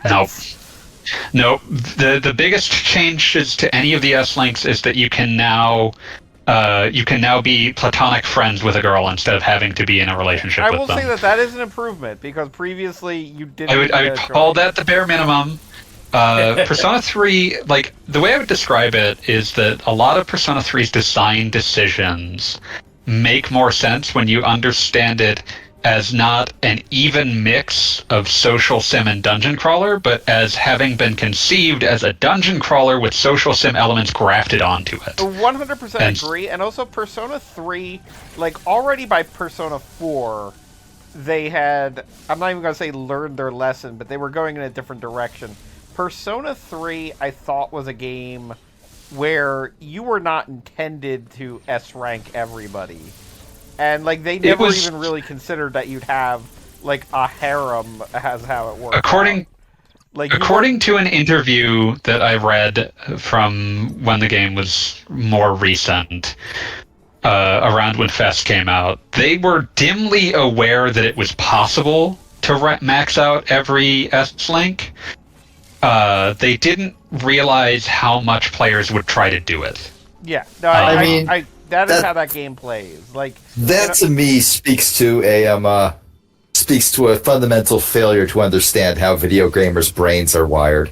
I mean, it's worth 100% noting true. that, again, this was you look at how the game's design came from people whose previous games were things like Shin Megami Tensei Nocturne, where characters aren't really people. They're abstract representations of pop philosophy. And so when so like getting attached to characters wasn't really a concern they had before, and so the idea that you would create, like, they made like S-links with girls that were romances because it was like, oh, that'll be cute, fans will pick their favorite girl, blah blah blah, most people will get one. But because they were providing the capacity to do more than one, the other thing to remember is the prior social sim games that they would have been drawing from would have been things like Tokimeki Memorial. Isn't that just a straight up dating sim? And I know dating sims where you could like go for all 8 of them existed before Persona 3. So what I'm going to say is that it's a dating sim, but like to clarify, in Western parlance, dating sim has rolled up anything that is technically about romance. But Tokimeki Memorial is a game. The classic style of dating sim is a game about ruthlessly schedule managing, essentially a really complicated Excel spreadsheet. Yeah. Yeah, no, like I'm just like the weirdest like analogy I can think of right now. It would be a Punch Club. Giant Bigger was streaming first the other night. It's the same theoretical concept, but the thing that is true of something like Tokimeki Memorial is that the games required you to juggle relationships. Like, you didn't pick, like, even if you weren't interested in a girl, to some extent you still had to spend time with all of them. Yeah, they would get mad at you if you ignored somebody who like if they interpreted if you ignore should be hanging other out. girls. Yeah, if you ignore other girls because you want to spend time with one in specific, eventually that will literally explode. That will blow up in your face. There's a little bomb icon that shows up when you're in the danger zone, and eventually it explodes and it wrecks your relationship with a bunch of girls, basically all of them. The game was about... Sounds about right. But it was a game about juggling multiple relationships, and that was their inelegant way of making you do that. And so Persona 3 inherits this notion of, like, because that was the reference point of what is a social sim. So original version of Persona 3, in order to maintain some of that, they make it so that eventually you are considered to be in a proper relationship with a girl. If she sees you hanging out with another girl, she will get upset, and you'll have to spend time fixing that until you max, because you still need to be able to max out all of them. So this is where all of these things converge in a really ugly way, because you have to get to, when you get to max level, one of the benefits in the original Persona 3 was that because it had these elements of, like, a relationship can go into reverse or break if it's ignored long enough. The idea when you got to rank 10 was that you had forged in a quote-unquote unbreakable bond, and so it would always be, you would always be, once you hit max rank, you were always at max. You didn't have to worry about it reversing anymore. So in order to do that, they, like, all of these things colliding is, when you hit rank 10, you have to have an unbreakable bond, so they can't get angry at you anymore. When you hit rank 10, when you're dating a girl, that would theoretically be like a committed relationship, but because of these two, because of the way we need to write this, we need to make it so that you are in a committed relationship, but also she can never get mad at you. And so you get these truly insanely written rank 10 events where essentially a girl tells you that she loves you, but that you're such a good guy, she can never keep you for herself. And that's insane. That is an insane thing to say. That is Like, is a genuinely terrifying thing to say. She needs to And share you with the world. And it fully comes from, like, some of it is that they definitely, like, immature, like, 20, 30-something developers thought it was funny, but some of it is also just, like, we have all of these... We made a game that was primarily a dungeon crawler. The social elements enhance your ability to go through the dungeon. And so, ultimately, the writing... That is the main thing about the fact that they never accounted for somebody to have multiple girlfriends, in a manner of speaking. But the other side they of certainly that accounted is for it, but they just absolutely badly built the accounted game for it. that you get that there are benefits to having multiple girls. yeah, they created a situation for themselves, and they did not care enough about how it affected the writing. And when people got upset at that, they did ultimately produce games that, like, if you have multiple girlfriends and it gets to, like, you get to these important holidays and then they're like, what are you doing? Why do you not want to spend, like, Valentine's Day with me? What is going on? Like, it at least attempts to make you feel bad for having chosen to be a shitty person. But why did I choose to be such a shitty person? like, I think Like, my this- favorite one. Oh god. oh, sorry. Does the remake, the most recent remake, what's it called? Reloaded? Yeah, Reload. Like it's the fucking Matrix or some shit. It's Reload because you have the gun-shaped Persona summoners. Yes, because they shoot themselves in the head. Yeah. I always think of the Penny Arcade comic. Yeah. Teen wizards cast spells by having unprotected sex with ghosts. But no, you're gonna but say. does the remake do what I would consider to be the obvious thing, where you can have a very good relationship with someone and not you fuck can. them? Yeah, you can 100%. Like, that was the biggest change that they made to any of the S-Links, is that all the S-Links with girls now allow you to just let them down easy and say, I'm not interested in having a relationship with you.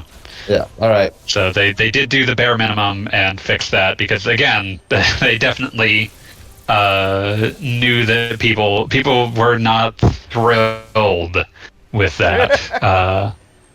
I do think in Persona 3 in Persona 5 Royal, they actually there's a scene on the cutting room floor that's honestly fascinating to me, that I think is one of the more interesting ones that they cut, because it interacts with what the additional content for that game was, which was that because Persona 5 was fundamentally a game about, like, so rightly, well or poorly, it is a game that its core theme is unjust power structures, blah blah blah blah blah, and how you are forcing change upon them by essentially forcing someone to reckon with the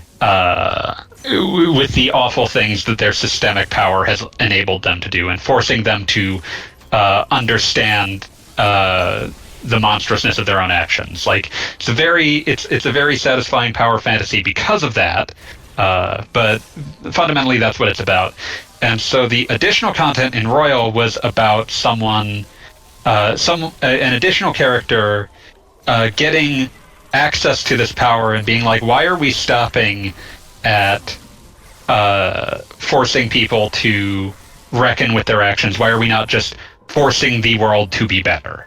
Mm-hmm. And so it was an interesting concept, because it at least was, to some extent or another, grappling with the fact that by when you bring up being willing to force a change of heart in an individual person, you're playing with fire in terms of, like, what is it moral to do if you're allowed to just change an individual's will.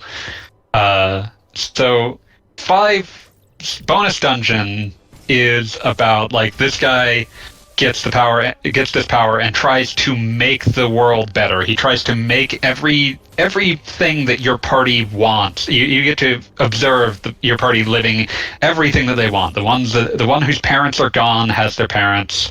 Your horrible mascot cat creature who's desperately wanted to be human gets to live as a human for a while. Blah blah blah blah blah. But in order to really as both a joke and to drive home how fucked up this concept is, one of the concepts that found its way on the cutting room floor was that there was going to be an alternate Valentine's Day event that would just make it so, because he's trying to make a world where everyone gets what they wanted, his assumption for what you want is, you can date all of them and they're happy about it. Yeah.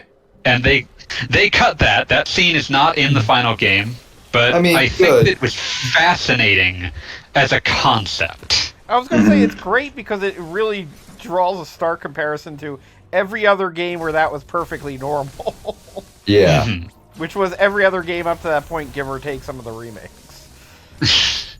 They generally, by 5, they at least, the principal feeling you're supposed to feel when you get to Valentine's Day and this comes up is, you should feel like a piece of shit. But, it's baby steps. Tragically baby steps. Yeah. No, because the original 4 didn't chastise it. The original 4 never acknowledges it. Golden made it so that for every girl that you had gotten into a romance with that you did not spend Valentine's Day with, you had to sit through a couple minutes of scene of them being like, why don't you want to spend Valentine's Day together? Yeah, I think you got angry text messages. No, it wasn't just angry text messages. You had to individually watch a scene of them. That's the whole game.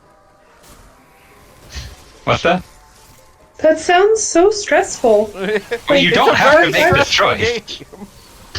You don't have to make this bad choice. Yeah, you could be better than that. And also just pointing out the fact that, when Fanboy earlier said that this game comes from a genre that is basically complicated Excel spreadsheets on how to schedule your life, that was wholly accurate, and it just tells you the level of stress these games are. They've generally become less stressful over time, just because, they realized at some point, people want to see all of these, social, all of these, side characters, so they've made it less difficult to see all of them. It's not easy, but an observant player is probably going to be able to manage it.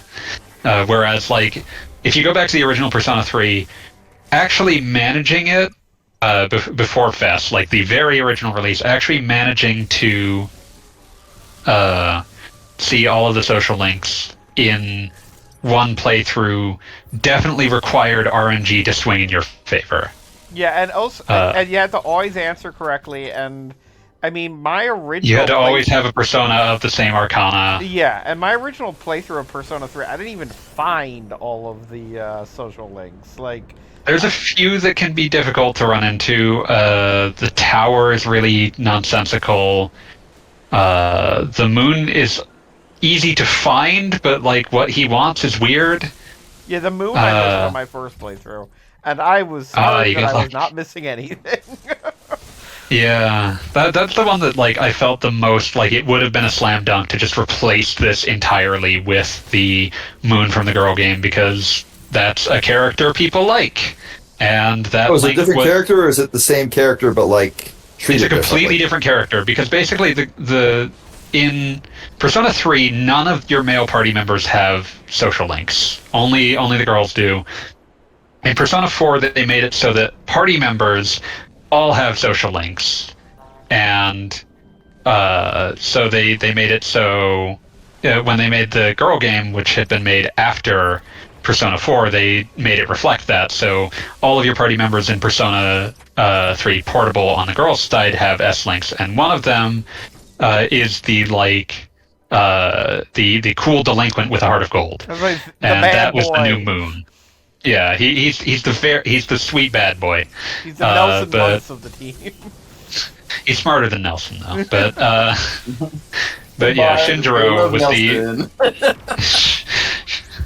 but Shinjiro was the new Moon Arcana, and it was one of those ones that's like replacing this would be a slam dunk. This character is popular. The original Moon Arcana is poorly written and one of the least popular in the game.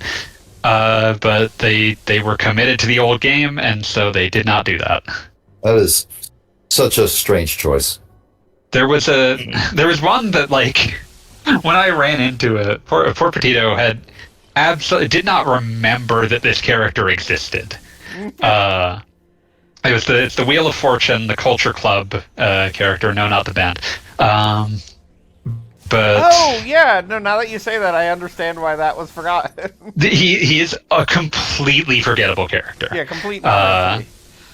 Like I remember, like he's also the first in a very dissatisfying tradition for how some of the social links would be written, most infamously in 4, but in a lot of these games, where you have an entire you spend the entire time where someone is like, I don't like this thing about my life. I want to do, like, people around me are telling me to do one thing. I have other things I want to do.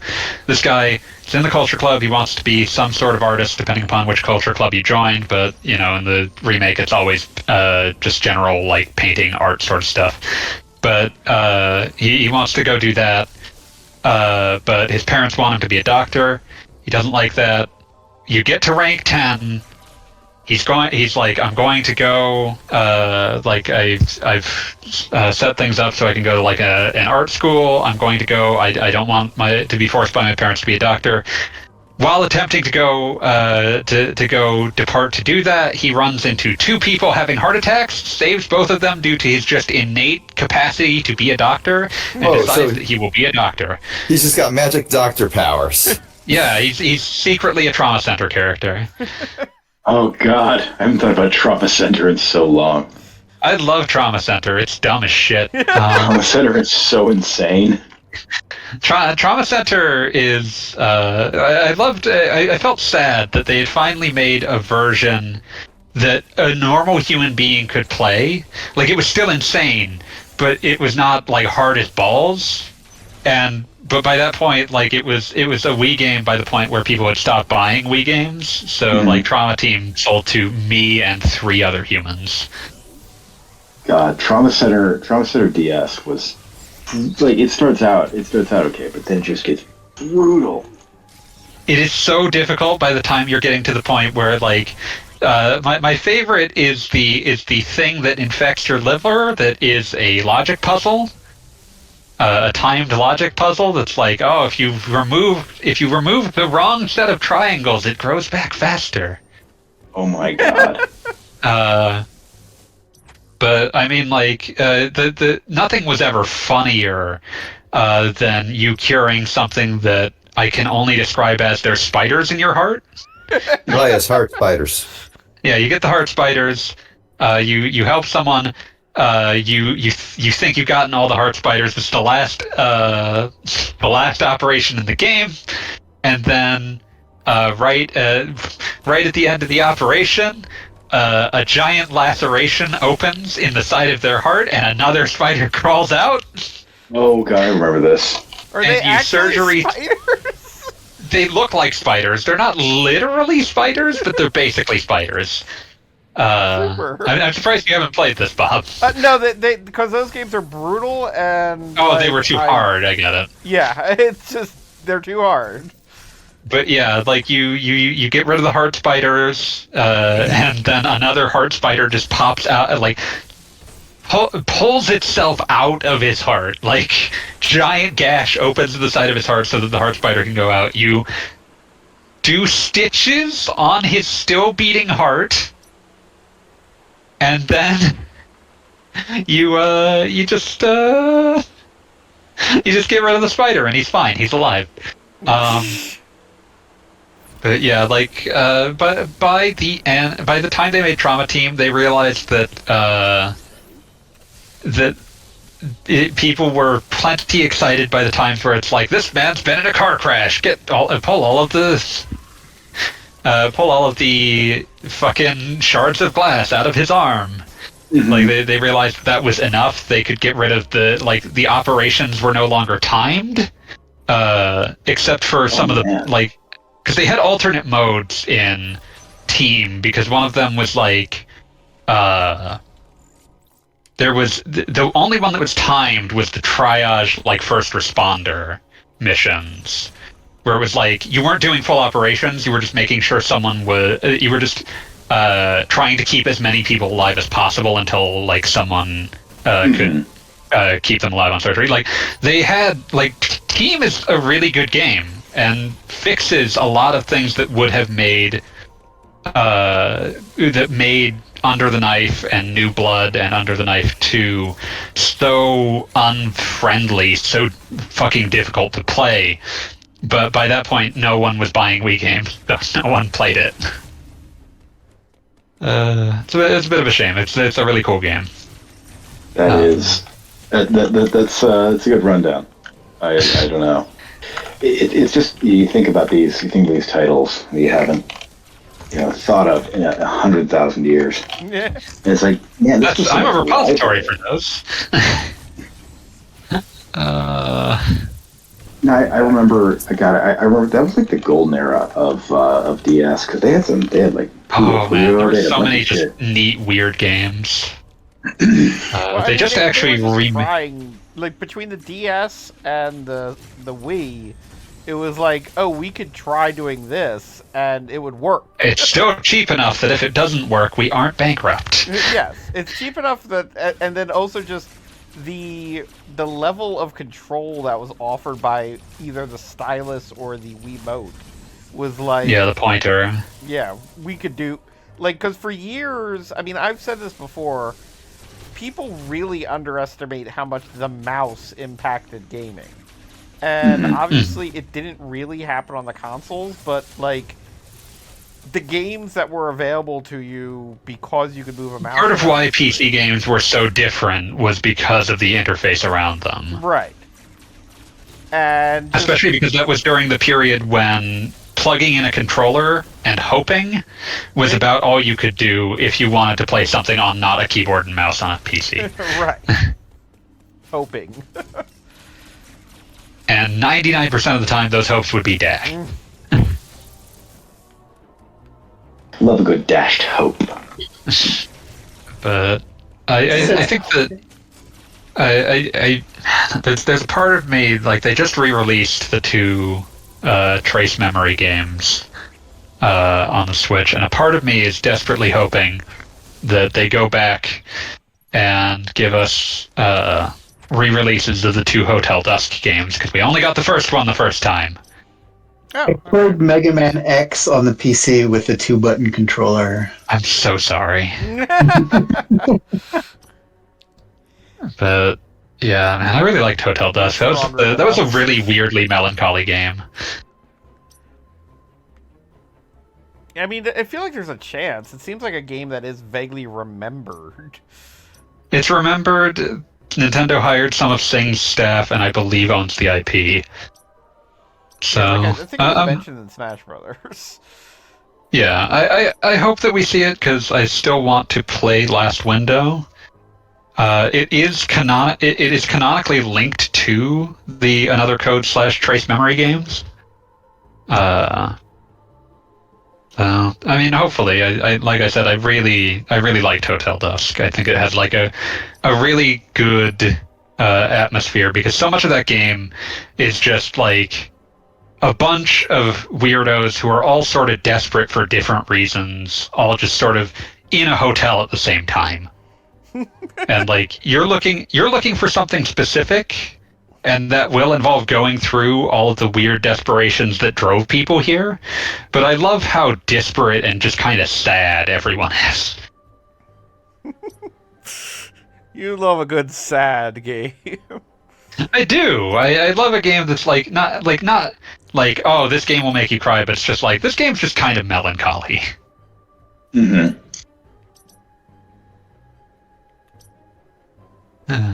Okay, I'll stop. I can stop. It's okay, you're allowed to talk about video games on the video game stream. stop anytime I want to. Just don't want Someone to. else can talk about video games on the video game stream, and I'll pipe in and say, I played that. You will find that I too have played this game. You'll find that I, too, have played Men in Black 2 Alien Escape for PlayStation 2. Yeah, that's implicit in your words is the idea that anyone else has. That game sucks. It's real bad for obvious reasons, but also for non-obvious ones. That was one of those movie games that you could tell was low budget because absolutely no one from the movie provided any sort of even a voice bark. No clips from the movie. Absolutely nothing. Worse than the first-person shooter based on the Men in Black cartoon series. Oh, that one I vaguely remember. Men in Black the series, Crashdown for your PlayStation 1. Oh dear. What's the... Oh yeah, I was remembering since beloved old school developer Toys for Bob is in the process of dying horribly. I was remembering one of their weirdest games. A Japan-only strategy game. No, Toys for Bob is not a Japanese company and never has been. Majoko Daisakusen Little Witching Mischiefs. Love a little witching mischief, don't we, folks? Which seems to have been made in the same engine as their prior game, The Unholy War. Don't we, folks? And it was contracted by Bandai and was an excuse to cross over all of the ancient-ass Magical Girl series that Bandai had the rights to. And by ancient-ass anime series, I mean that it had the protagonist of, like, what is accredited as the first Magical Girl anime, Mahotsukai Sally from 1966. Oh man, Sally the Witch? Yep. God dang. Yeah, it was I just thought like... they were gonna bust out like Minky Momo, and I'd be like, damn, this is a deep cut. But no, Sally the Witch? Good lord. Like, just the oldest Magical Girls imaginable. But yeah, they just... That's gonna light the market on fire. But yeah, there's some incredible statements from people who worked on this where it's like, yeah, we were getting like these fucking faxes from Japan, some untranslated and some very poorly translated, with like demands about how the game should work. And it's just like, this entire... I cannot even imagine what chain of meetings led to this game being produced, and being produced by the people that it was. Because it's like, why would you hire an American developer who knows nothing of any of these characters? They would bring insight to it. And have them make, presumably they specifically wanted them to make an Unholy War clone, but starring, like, fucking Sally the Witch and Cutie Honey and Himitsu no awesome. Ako. Yeah, Cutie Honey's in it, Himitsu no Ako-chan, Mahotsukai Chappie. I will just say my one Cutie Honey story, which is that back in the old days of Suncoast... oh god, Cutie Honey has Suncoast energy, yes. Oh yeah, well this is my first year of college, and there's kind of a group of nerds that we all hang out, and the one guy is like, oh, okay, I have no idea what this is, but it's on sale, I'll buy this Cutie Honey. It might have even been VHS and not DVD, but who knows. Mm-hmm. And his girlfriend's standing there, we're all at the mall, and she says, oh no, if this was some more... Like, she didn't even know the word hentai. This is another anime porn. Is this some more anime porno shit? Yeah, then, like, I don't even want to know you anymore. And he's like, it's probably fine. It looks like it's Sailor Moon or something. Oh, no. And I can tell you what happened. Wait, which one was this?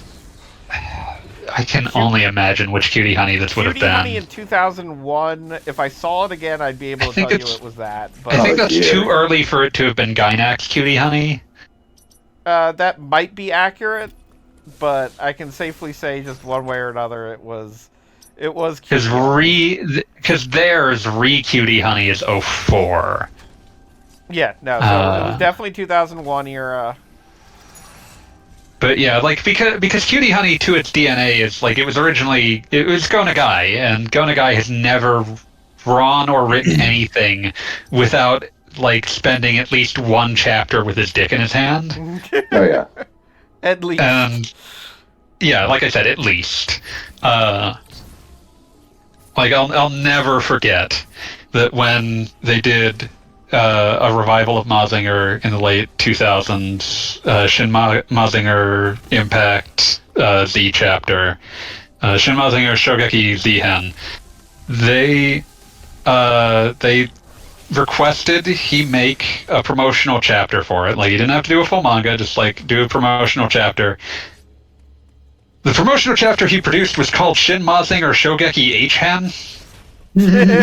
H-Hen. So he just wanted to draw some tits and asses, didn't he? Yeah, that's what he did. I mean, it's Go Nagai, and you can't stop him. There's a purity of intent there. Like, it's Go Nagai, you cannot stop him. I'm not going to say that I don't, on some level, respect it, but it is wild. Fucking, like... Nagai will just draw what he wants to draw, no matter what you try to tell him to draw.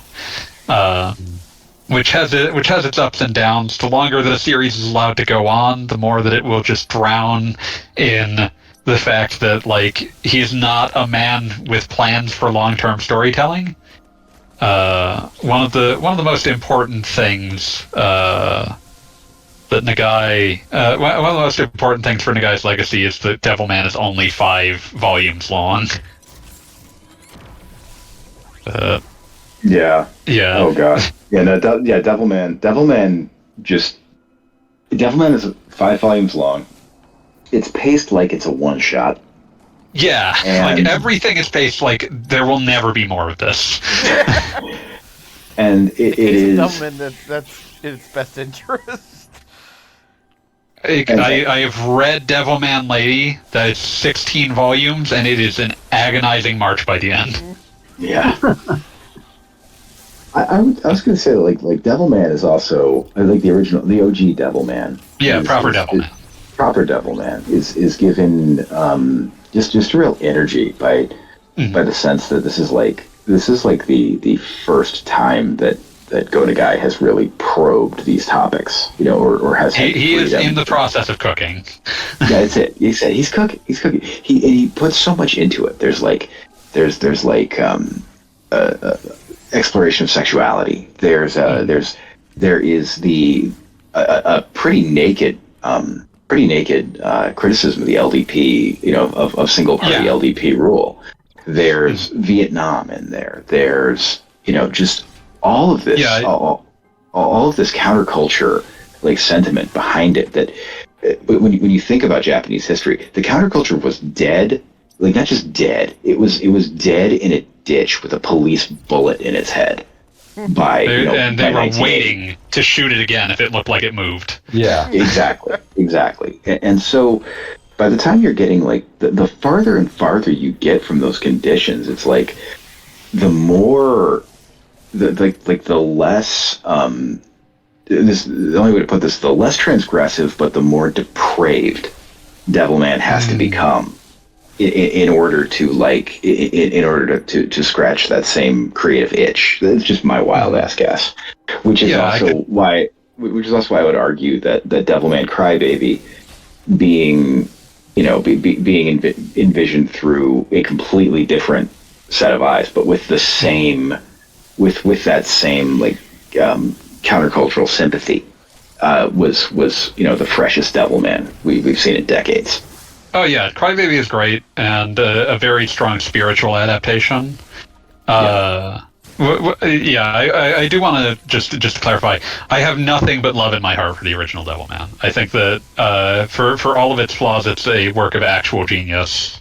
But it's one of those things that I think that it is benefited by the fact that it it's short enough that when it all comes crashing down, it feels fitting that there are things unresolved rather than feeling like there are things that he forgot about. Mm-hmm. Whereas, like, again, you get to Devilman Lady, which is, as you mentioned, depraved, and also, like, in 16 volumes, you run into a lot of things that's like, oh, it's not that that you're deliberately denying it. There's no way to feel like, Death of the Author don't particularly, it doesn't super matter whether this was intentional, but there's no way for me to look at it in a way that feels like, oh, these are intentionally left unresolved. It's just, oh, you decided you didn't care that much about this. Mm-hmm. Like, you run into things like Devilman Ghost or whatever, that's just like, I did like a weird one-off segment where, like, the original Devilman Akira like, appears in the Devilman Lady continuity, but he's like a weird ghost, and he's, like, fighting crime in, like, a Devilman costume that he is possessing. And that just happens for one chapter and never comes up again because I guess he just wasn't that interested in it. Just the costume without a guy in it? Yeah, just a costume without a guy in it. Like, it's a super weird, like, digression. Nothing comes of it. I've never felt... I do think that there's a certain brilliance to the raw nihilism of the last chapter. Of Devilman? Of Devilman especially, but, like, even of Devilman Lady, like, if you sat through, I can't go that far, but go on. I do say, like so much of Lady is just horrible. Like, just do not ever read it. Just for the record, I don't even want to go into why. Just for every reason, do not read it. But I do respect on some grudging level the raw nihilism of the final chapter, which I'm going to spoil because no one should ever read the full text. But the final chapter is so self-erasing, because it's become clear that the original Devilman happened, the world was destroyed, the universe was reset. God reset this. He will keep resetting it as eternal punishment to Lucifer. Over and over, the world will be destroyed, humanity will be destroyed, and it will repeat again and again. And we find out that our protagonist that we've been following, the titular Devilman Lady, was not, as would have been implied by literally everything about her, and this is another case where, like, Gonagai has, like, weird brain things going on about, like, gender and sexuality, but it turns out that the protagonist is not some sort of, like, reincarnated or like created counterpart to Akira, the protagonist of the original Devilman. She is in fact the woman half of Satan. The other girl, Ran, who appears to who looks like it's just the lady version of Ryo in the way that our protagonist appears to be the lady version of Akira, is actually the male half of Satan. The two merge, and thus our protagonist kind of never existed. And also, so Satan and Devilman team up to fight God, and the very next page, world was destroyed. They failed super hard. It did not work out. Spoiler alert. And it's like there is something that is like the spiteful degree of nihilism. Like, you should have cared about none of this that exists within the final chapter of Devilman Lady. Thank you for is playing. kind of incredible, and no one should ever read it in order to get context for that, because it is mostly like depraved sex shit for most of it. Yeah. So, that's real. That's real. It truly is too. I've made this mistake and so I must take what little comfort I can in the fact that I found the ending challenging for probably unintentional reasons. Well, like, the other one of the other direct continuations of Devilman is Violence Jack. Yeah, which, Violence Jack is also depraved for weirder reasons.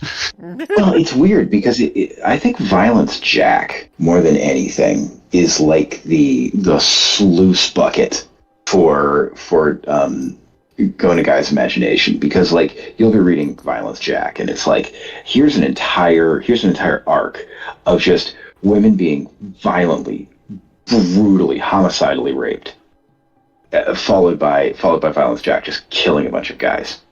Yeah, like it's an unfiltered id of a series. Yes, exactly. And then out of nowhere you'll get the arc where Mazinger Z is Jim Mazinger. Jim Mazinger, the blind karate fighter who's piloted by a small child riding on his shoulders. Yes. No, Jim Mazinger. And that owns, actually. No, that is the greatest thing I've ever seen in a comic book. And you know what? I am fucking here for it. Man. Like, I just love that. Like, how do I adapt Mazinger into a human? Oh, he's just a gigantic dude who's blind and gets steered around by a person sitting on his shoulders like fucking Master Blaster. And that, ladies and gentlemen, is why... I was going to say that, ladies and gentlemen, is why Go to Guy is just better than we are, as in creative terms. Given even with his overreach, even with his absurd hang-ups that he keeps digging into, it's like, no, he came up with this, and can't take that from him. I can't take it from him. I would fully say that, like, Nagai is such an interesting creator because he is fully unashamed of the things that he cares about. Mm-hmm. And he doesn't understand all of the things he likes. But at the same time, like, his like obsessions, his heart bleeds onto the page. Whatever twisted things may be in that heart is always on the page, and that's where interesting art comes from. Truly, he is not a man who is paralyzed by self-knowledge. Like, mm-hmm. He just looks at that shit and he is like, yo, this is I don't know how to put it. This is just what I got in here. Mm-hmm. And this is what I've got in me, and this is what's going to be on the page. Yep, that's it. That's it. And all right, everybody. I gotta call it a night. All right, have a good night, man. Good night. Later, baby. Thanks for coming by. Yeah. Wouldn't miss it for the world. Yay. Yeah, I will conclude that discussion by saying that, as much as there are things that maybe Gona Guy shouldn't have published after putting onto the page, the world would be a much poorer place without such a weird, interesting artist.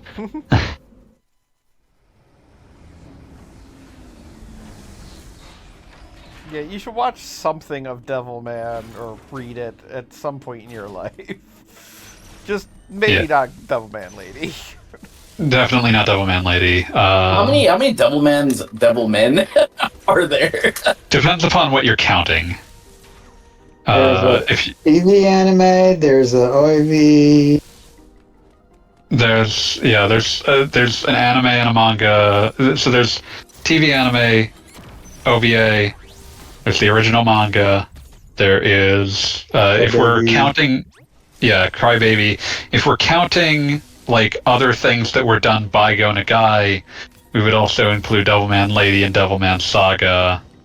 If we're counting some other things that that are official but not made by Nagai, we would also include things like Devilman Grimoire. But yeah, there's a lot of Devilmans.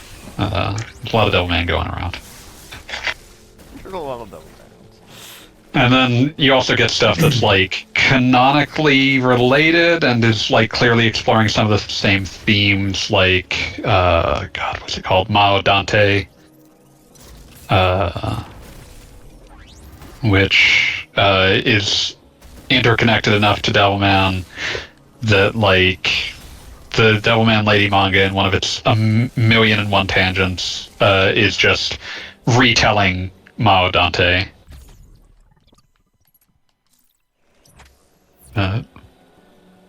Yeah, there's a lot of Devilman. There's a lot of Devilman. He's eating shit in hell right now. Assuming he exists at all.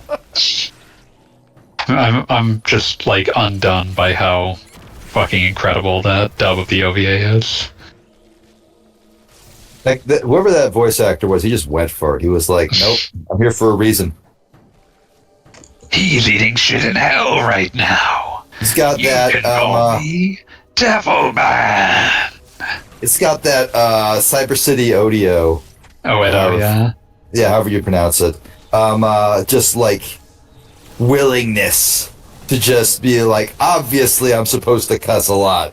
I mean, that shows up in that I would die. That shows up in the Outer Heaven bump every time it shows up. Fucking A, run for it. Mm-hmm. Can't remember if those were said in proximity to each other in the original or they're just in the same scene, but what an aesthetically powerful choice.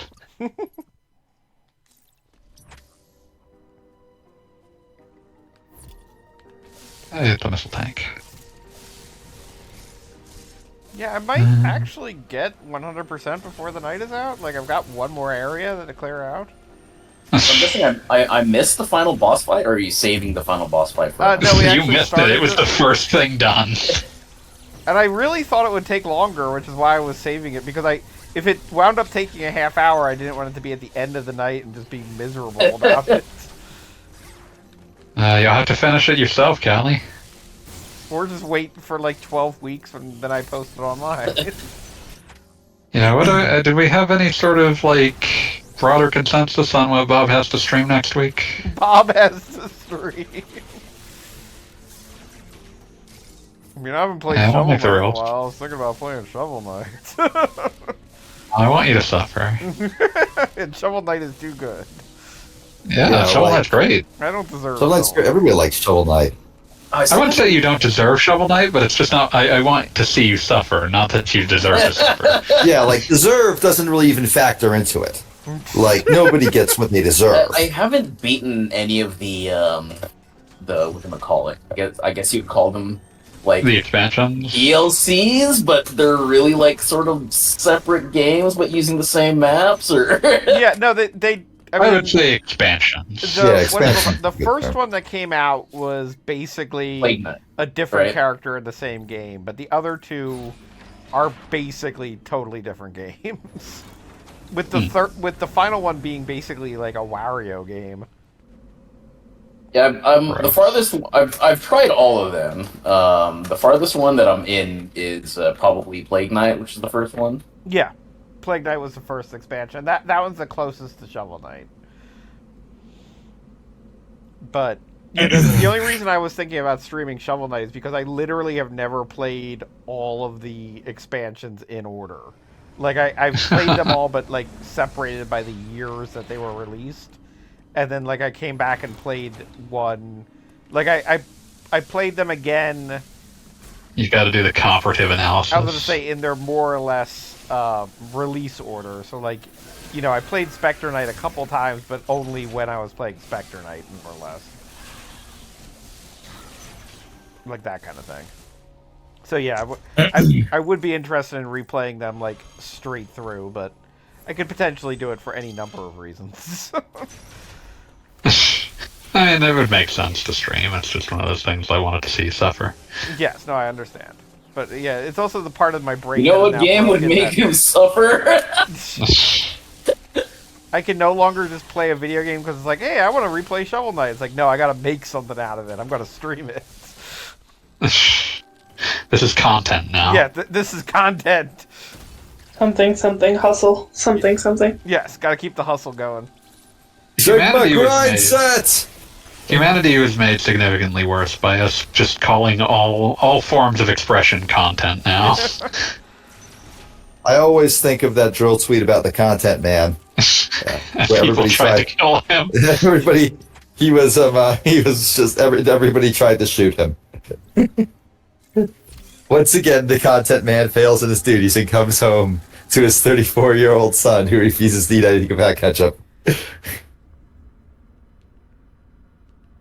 Yeah, right. I'm gonna see how much I can get from this water area, and then we're gonna call it a night. But like that's not like 5 minutes, just to be clear. But I think Yeah.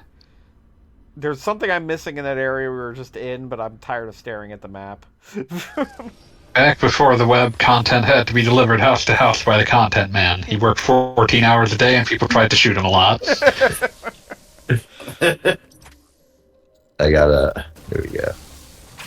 Content man fails once again and walks home to get trash talked by his 34-year-old son who refuses to eat anything without ketchup. I did not know that one thing. Yeah, that's great. I have a fucking PDF that just has every drill tweet in chronological order because that's way easier than going through Twitter. To say the least at this point. Well, who knows how long it'll last?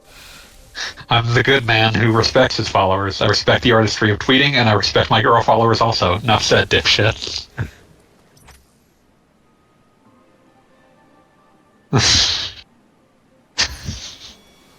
Doctor, I could say with absolute certainty that if you do one more weird trick, you'll die.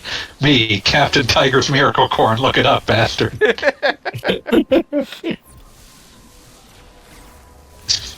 Hoping for that big promotion from mounted tormented beast to rodeo clown. I'm glad we got distracted from Goggle Bob Must Suffer too. Let's talk about drill tweets again. We have to do that at least once a week. I mean, it's practically tradition at this point.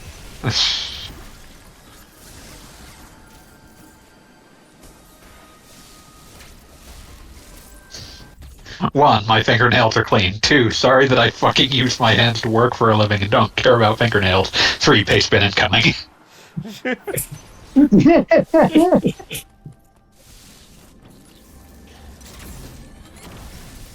Man encased in lethal amounts of body oil and skin bronzer, preserved for thousands of years. Beautiful.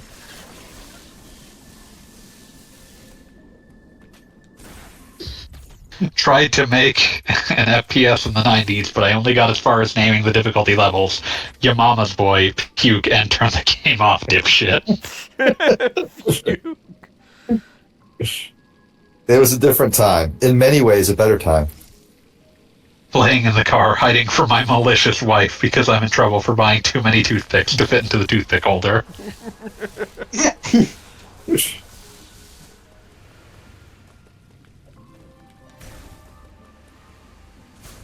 Wait, people actually have toothpick holders? I've got one. Yes. We had one when I was growing up.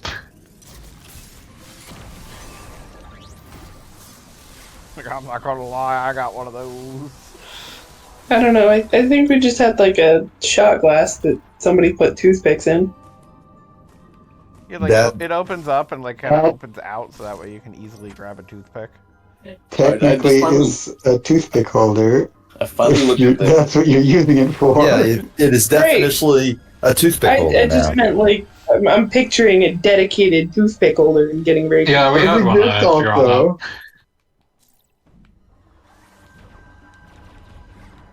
I just realized the talk about heart-shaped pizzas. It did happen. Very important conversation. Also, another You're paying one. for artistry. The Twilight Zone episode where the guy blocks everyone on Twitter and becomes startled and bewildered when no one is left to give him faves. That's you, Beat. I'm gonna get there. And it's gonna be awesome. I will be the first man on Twitter to not be perceived. So it occurred to me, I just remembered something exciting happened this week, which I have to talk about as a video game man. But they at the end of this week, the final Smash Brothers amiibo is being released. Yep. Wait, how do we know that the final one? Because they didn't make any all more the characters. Yeah. Didn't make it work. So I guess it's Sora then. They could like release like variants and whatever the crap, but at least now you'll have one for literally every character in the game.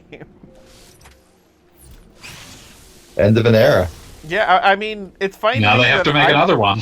I bought the first amiibo was on release day with not Smash Brothers Ultimate, but Smash Brothers 4. I think it came out with the Switch 3DS version. and Wii U.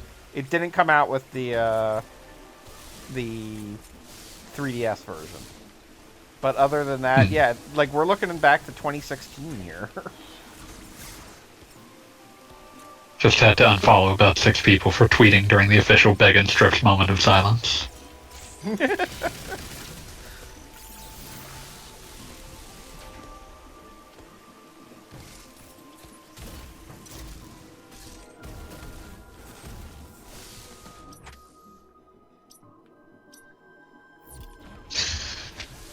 I'm the guy who asked the bot in Kaitos forum if I should bring a condom to Hooters. I mean, honestly, that's just like suicidally hopeful. That combination of words is so Yeah, just the concept of asking that to the bot in Kaitos forum is too good. Yeah. probably the most recognition that game has at this point. They just remastered it, and that's still the most recognition Yeah, I was about to say, I stand by my Wait, seriously? Yeah, there was a Bot and Kaitos 1 and 2 remaster. That's so fucked I mean, up. that's Monolith's off, isn't it? Yeah, I mean, they've got Nintendo has Nintendo's a piece here. of They that. can probably, they can release anything but Xenoblade Chronicles X.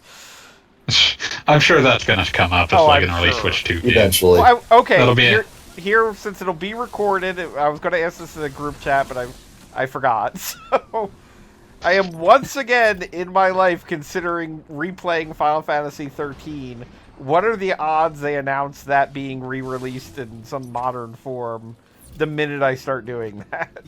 Final Fantasy 13, you say? 13. Yeah, I think they're reasonably strong. They're running out of games to re-release. Yeah, I mean, like, they got the pixel remasters for everything through 6, right? Yes. Yep, 7, 8, 9, 10, 10, 2, and 12 are all on current consoles. All, like, on 7, like, you can buy the original version of 7, but they're also spending literally billions of dollars to remake 7 in excruciating detail. Yeah, but they wouldn't do that for any of the others. Yeah, but absolutely They not. literally no, just came out and said they would never do that for 8. Yeah, I mean, like, and 6. Good, fuck 8. But you can get all of those games on modern hardware one way or another, pretty much, right? The only piece of modern hardware that can play 13 at this point is the Xbox can do it through backwards compatibility, and the PC can do it through janky ports that don't work very well. Yeah, the Xbox is definitely the way to go as far as I'm concerned. Oh yeah, 100%. That is the best version of it that currently exists. Yeah, absolutely. Okay, so here's my dumbass question. I lost my train of thought. It's just gone. Never mind. Let us know if you get it back. I will, but Something like about it's Final Fantasy 13? Don't like get your hopes up. I was fully expecting you to say, "Does anyone want it back?" I don't. I do. I think it's pretty decent, but like I would want it to be available even if I didn't think it was very good. I mean, the ideal thing in my mind is obviously a re-release of the trilogy, which would be amazing. Yeah, like that would. I can't imagine just selling it by itself at this stage. Like, it would have to be like a 10 and 10-2 type deal. Yeah, like the 13 trilogy. Because like they're built on a lot of the same tech. They share a lot of the same assets. You kind of have to just put them together. There's a lot of asset reusage in there. I mean, literally, like, part of the reason they made 13.2 in the first place was we made so many environments for 13 that we didn't use. Yeah, and I'm pretty sure, like, I'm trying to think of how many original monsters are in 13.2, and it's not a high number. I mean, there were basically no party members because it's just like we can just reuse all these monsters. Yeah, that is 100%. Like, you can play as all of the monsters in a manner of speaking. But yeah, like that was another thing where it's like I can cut a lot of costs by doing this. But and then Lightning Returns, of course, being like a bizarre other in the area. Secretly just Valkyrie profile. Is Lightning Returns the one that has the absolutely fucking incredible interview that starts off with like some pervert asking about her armpits? Didn't start with that, but that was definitely the one where it was discussed. Yeah, it's like They always, vetted those questions. He wasn't just allowed to say that. Someone had to say, yes, you're allowed to ask about Lightning's armpits. yeah, it was very much like, bro, you can just write the article to be slightly shorter. You don't need to answer this question. What are you doing?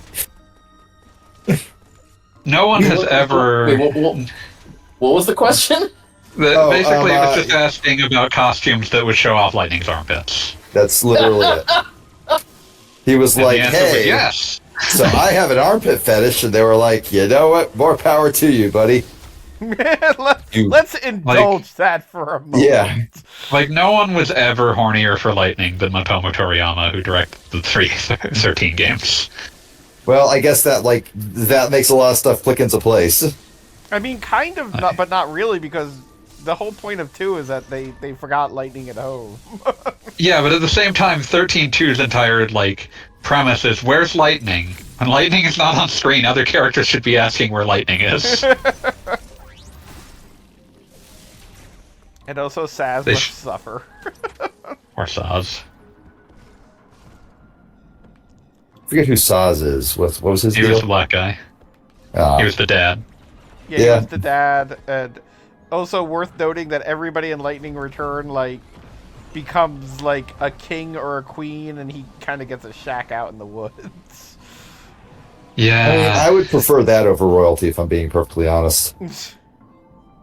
Saz is also the character in FF13 that has, the point where the story bends over to try to, shock you, but in a way that it refuses to commit to, and so produces a scene that makes zero sense. We're back to talking about Persona 3. There is a section where Saz is like, I'm done.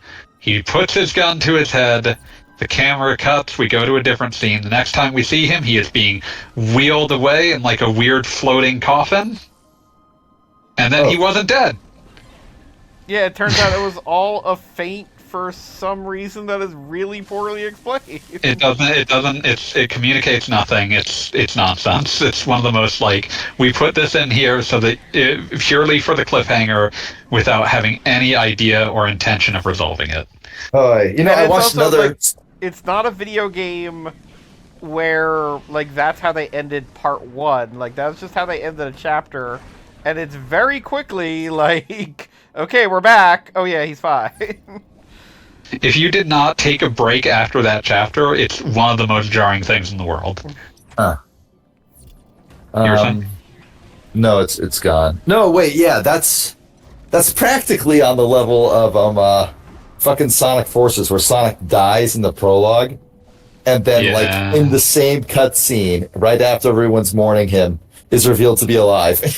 I mean, at least in that situation, what is important is that it encourages Tails to break time and space to bring baby Sonic. I need a Sonic. Yeah. Just need a Sonic. Let's just at least there is a something comes of it. Let's put it that way. Yeah. And you get to make your original character. Nobody insane that fucking Sonic Forces is getting compared to Final Fantasy 13 and winning. Yeah, 100% accurate. FF13 doesn't have one last fist bump. And it's poor for it. Yeah, no, it is. I have 100 in water area, which means I'm going to go back to that area where I missed something and stare at the map for the end of the night. We're going to find the one thing I missed. The one thing. Because otherwise, I have now on stream gotten all 100% items. I could go beat the final boss again. Let's leave politics. Let's leave politics in the hog pen and debate the real shit, like which 90-year-old restaurant owner invented the original chicken cheese steak. I'm not gonna lie, I would be interested. That is a form of that. politics. In Also, fact, that everything might is be a the form of that might be the politics. greatest form of politics. Just practice. I forgot. Like always remember this first tweet in this chain, but there's like this 3-tweet chain where he's just rambling about barbers. That's incredible. And barbers had such good names then too, like Floyd or Erasmus. Now they have That's bad the one, names. yeah. Now they have bad names like Bosa the Clown and Nazi. Oh man. But I'd forgotten there were 2 further tweets in that chain. Back in the nice days, you'd go to the barber shop and they'd serve you a full 7-course meal during your haircut. Not like today, my friend. Then they donate the hair to corrupt criminal organizations instead of mixing it with rotten fruit and feeding it to the dogs, as was customary. Fuck, I love those two.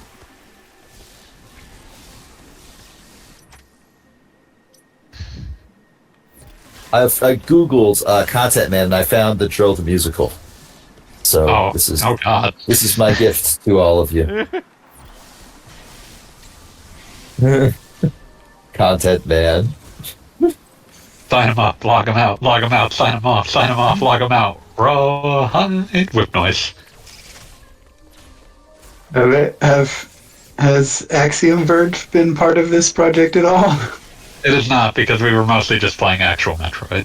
Yeah, the only thing that snuck in there was Symphony of the Night for reasons of... There had to be something in that decade. Purest influence. Yep.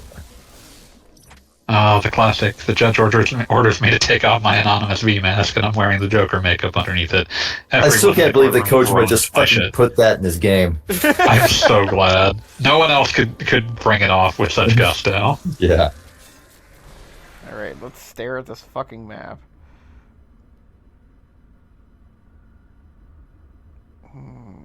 Where... Judge Dredd kicks the doors of the WTC mosque wide open and says, well, this looks like a big bunch of crap to me.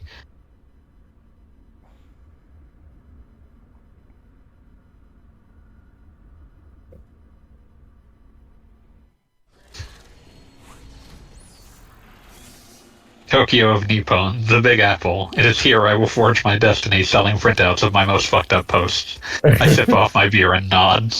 Okay. Everybody, let's stare at the map and see if we can figure out where there's something missing. I cannot. There's one what do I have? 200, yeah. So there is like one missile somewhere. My 35-year-old son is howling because he clogged the toilet without using any toilet paper again. The neighborhood despises my howling boy. The other son wipes his ass too much, goes through absurd amounts of tissue, and has effectively thrown any respect for my household to the dogs. Oh. I think there. Let's go. Oh, I should. Whenever I get around to posting that FF16 write-up, I'm gonna have to link to this one. It's true, my father owned slaves in the 1980s, but he has since apologized and been forgiven with love and support. He's a nice man now. There's 2 spaces above save rooms that look suspicious to me. Yeah, no, I think it is up here, up past the Emmy area.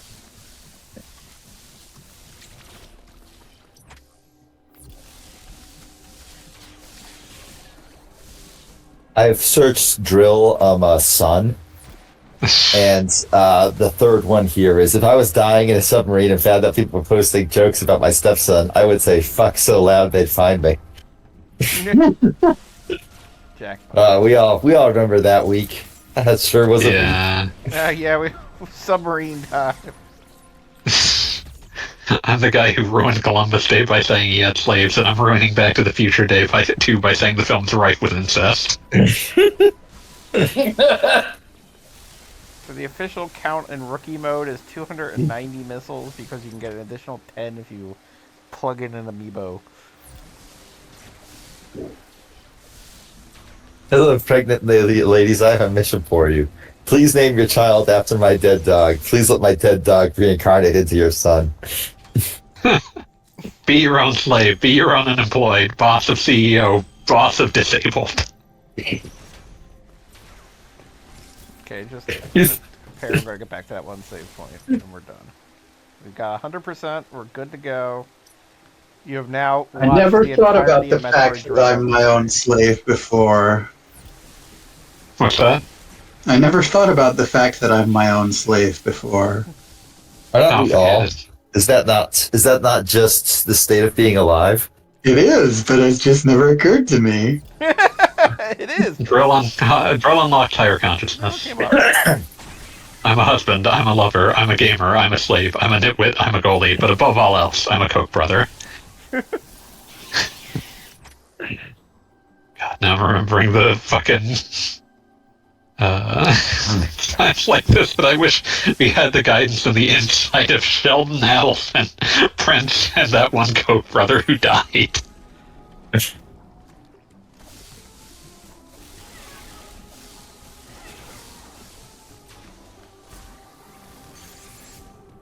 Oh, it's so...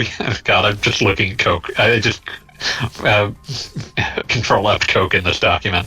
Oh, it's so easy to go after David Koch now that he's dead. It's so edgy and brave to get his ass now that he can't send his assassins after you. It looks like there's a spot for one more energy tank. Yeah, there's a spot for one more energy tank and 10 more missiles because that's what you get from the amiibo. Oh, okay. So if I walk over to the other side of the room and grab my Metroid amiibos, we'll be all set. Do it. But I'm. Does that count at anything towards percentage, or It is doesn't just count toward have percentage, but it nice round numbers? Ah. Samus is the one amiibo I actually have. Which Samus amiibo? The Smash Brothers one. Oh, okay, yeah, because I think it does have to be the Dread one. That would be Oh. weird. They're usually equivalent. Oh, okay. Well, let me go see. 1 sec. Yeah, you can test. David Koch death hitting especially hard because of baby bird brain derangement that makes me think every rich person I see on TV is my mom. That one lives in my head forever. That one's a good one.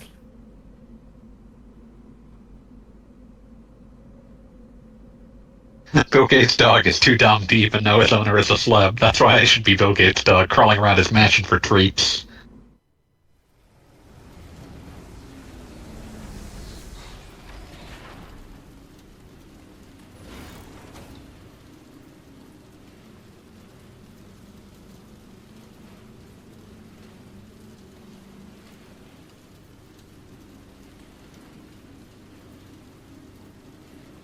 And then there was dead silence. Sometimes you're just contemplating the life of crawling around Bill Gates' mansion for treats. Okay, I'm back. Yeah, but also they're streaming, so I figured I'd say it to just acknowledge the stream didn't die. That's fair. Okay. That is fair. Do I just put it on? I think so. It's like NFC in one of the Joy-Cons, I want to say. Guys, I am dying something Think it's fierce, the so I'm left gonna go to bed. Joy-Con. Okay. Yeah. Have a good Have a great night, all. Maybe. night. I'm not see. I think I have to like activate amiibo mode somewhere. Yeah, I think there's something in the menu. Samus.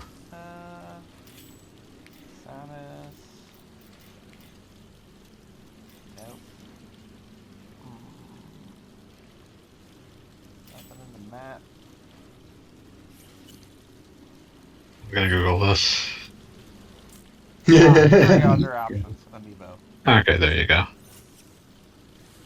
Scan related. Okay, so here's a Smash Metroid for Samus. Okay, so nothing.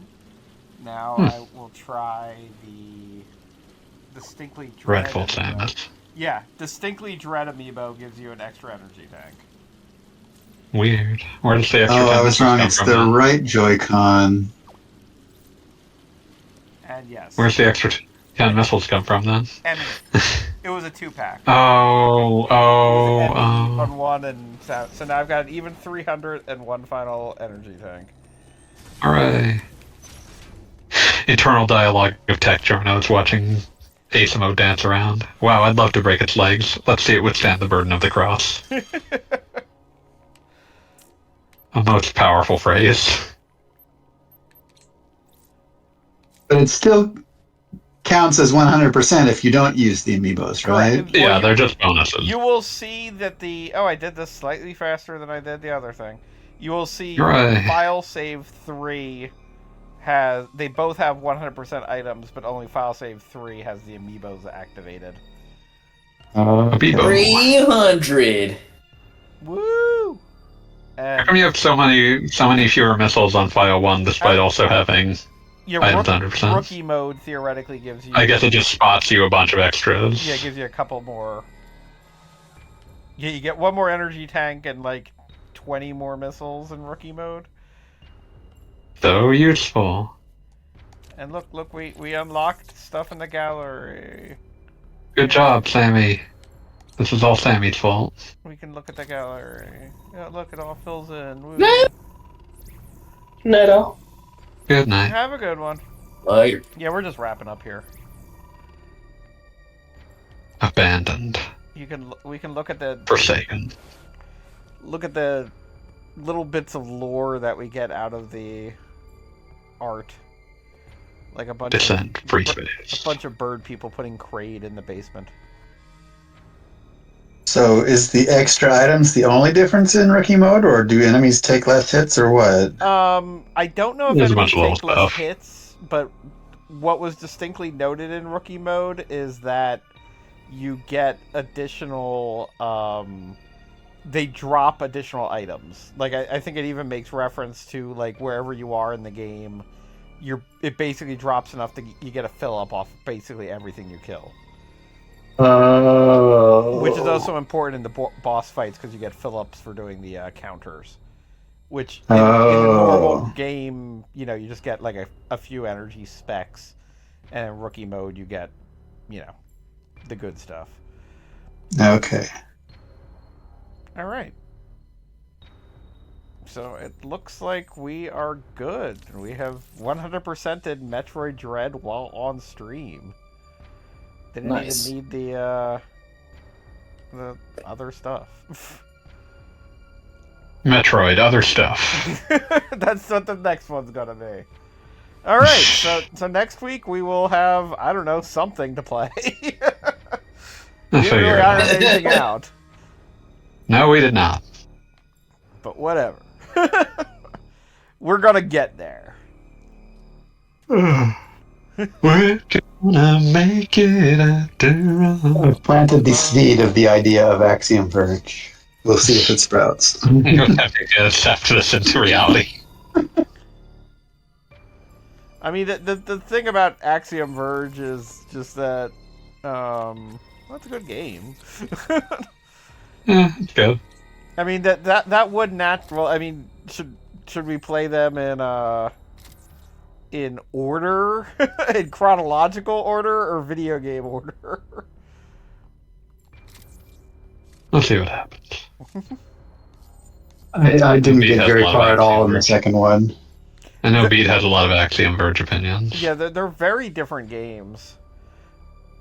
And honestly, I mean, I wrote an entire article about this. I don't know how I feel about it just because with them, like, I don't know if I want more Metroid or if I want what they were throwing down in Axiom Verge 2, but I did wind up ultimately enjoying it, but my initial play of it was kind of like, oh, fuck this. Why isn't this what I Aided by want? expectations. What's that icon that's on two of the save files, but not the third one? I did not. The game we were just playing, I did not technically beat the game yet. The icon indicates that the game has actually been beaten. Okay. So that's separate from a percent in Yes. in 100%. Yeah, which I Okay. think also allows you to play. Where is it? Oh yeah, it's boss rush mode, which absolutely not. Well, I would probably play that at least once.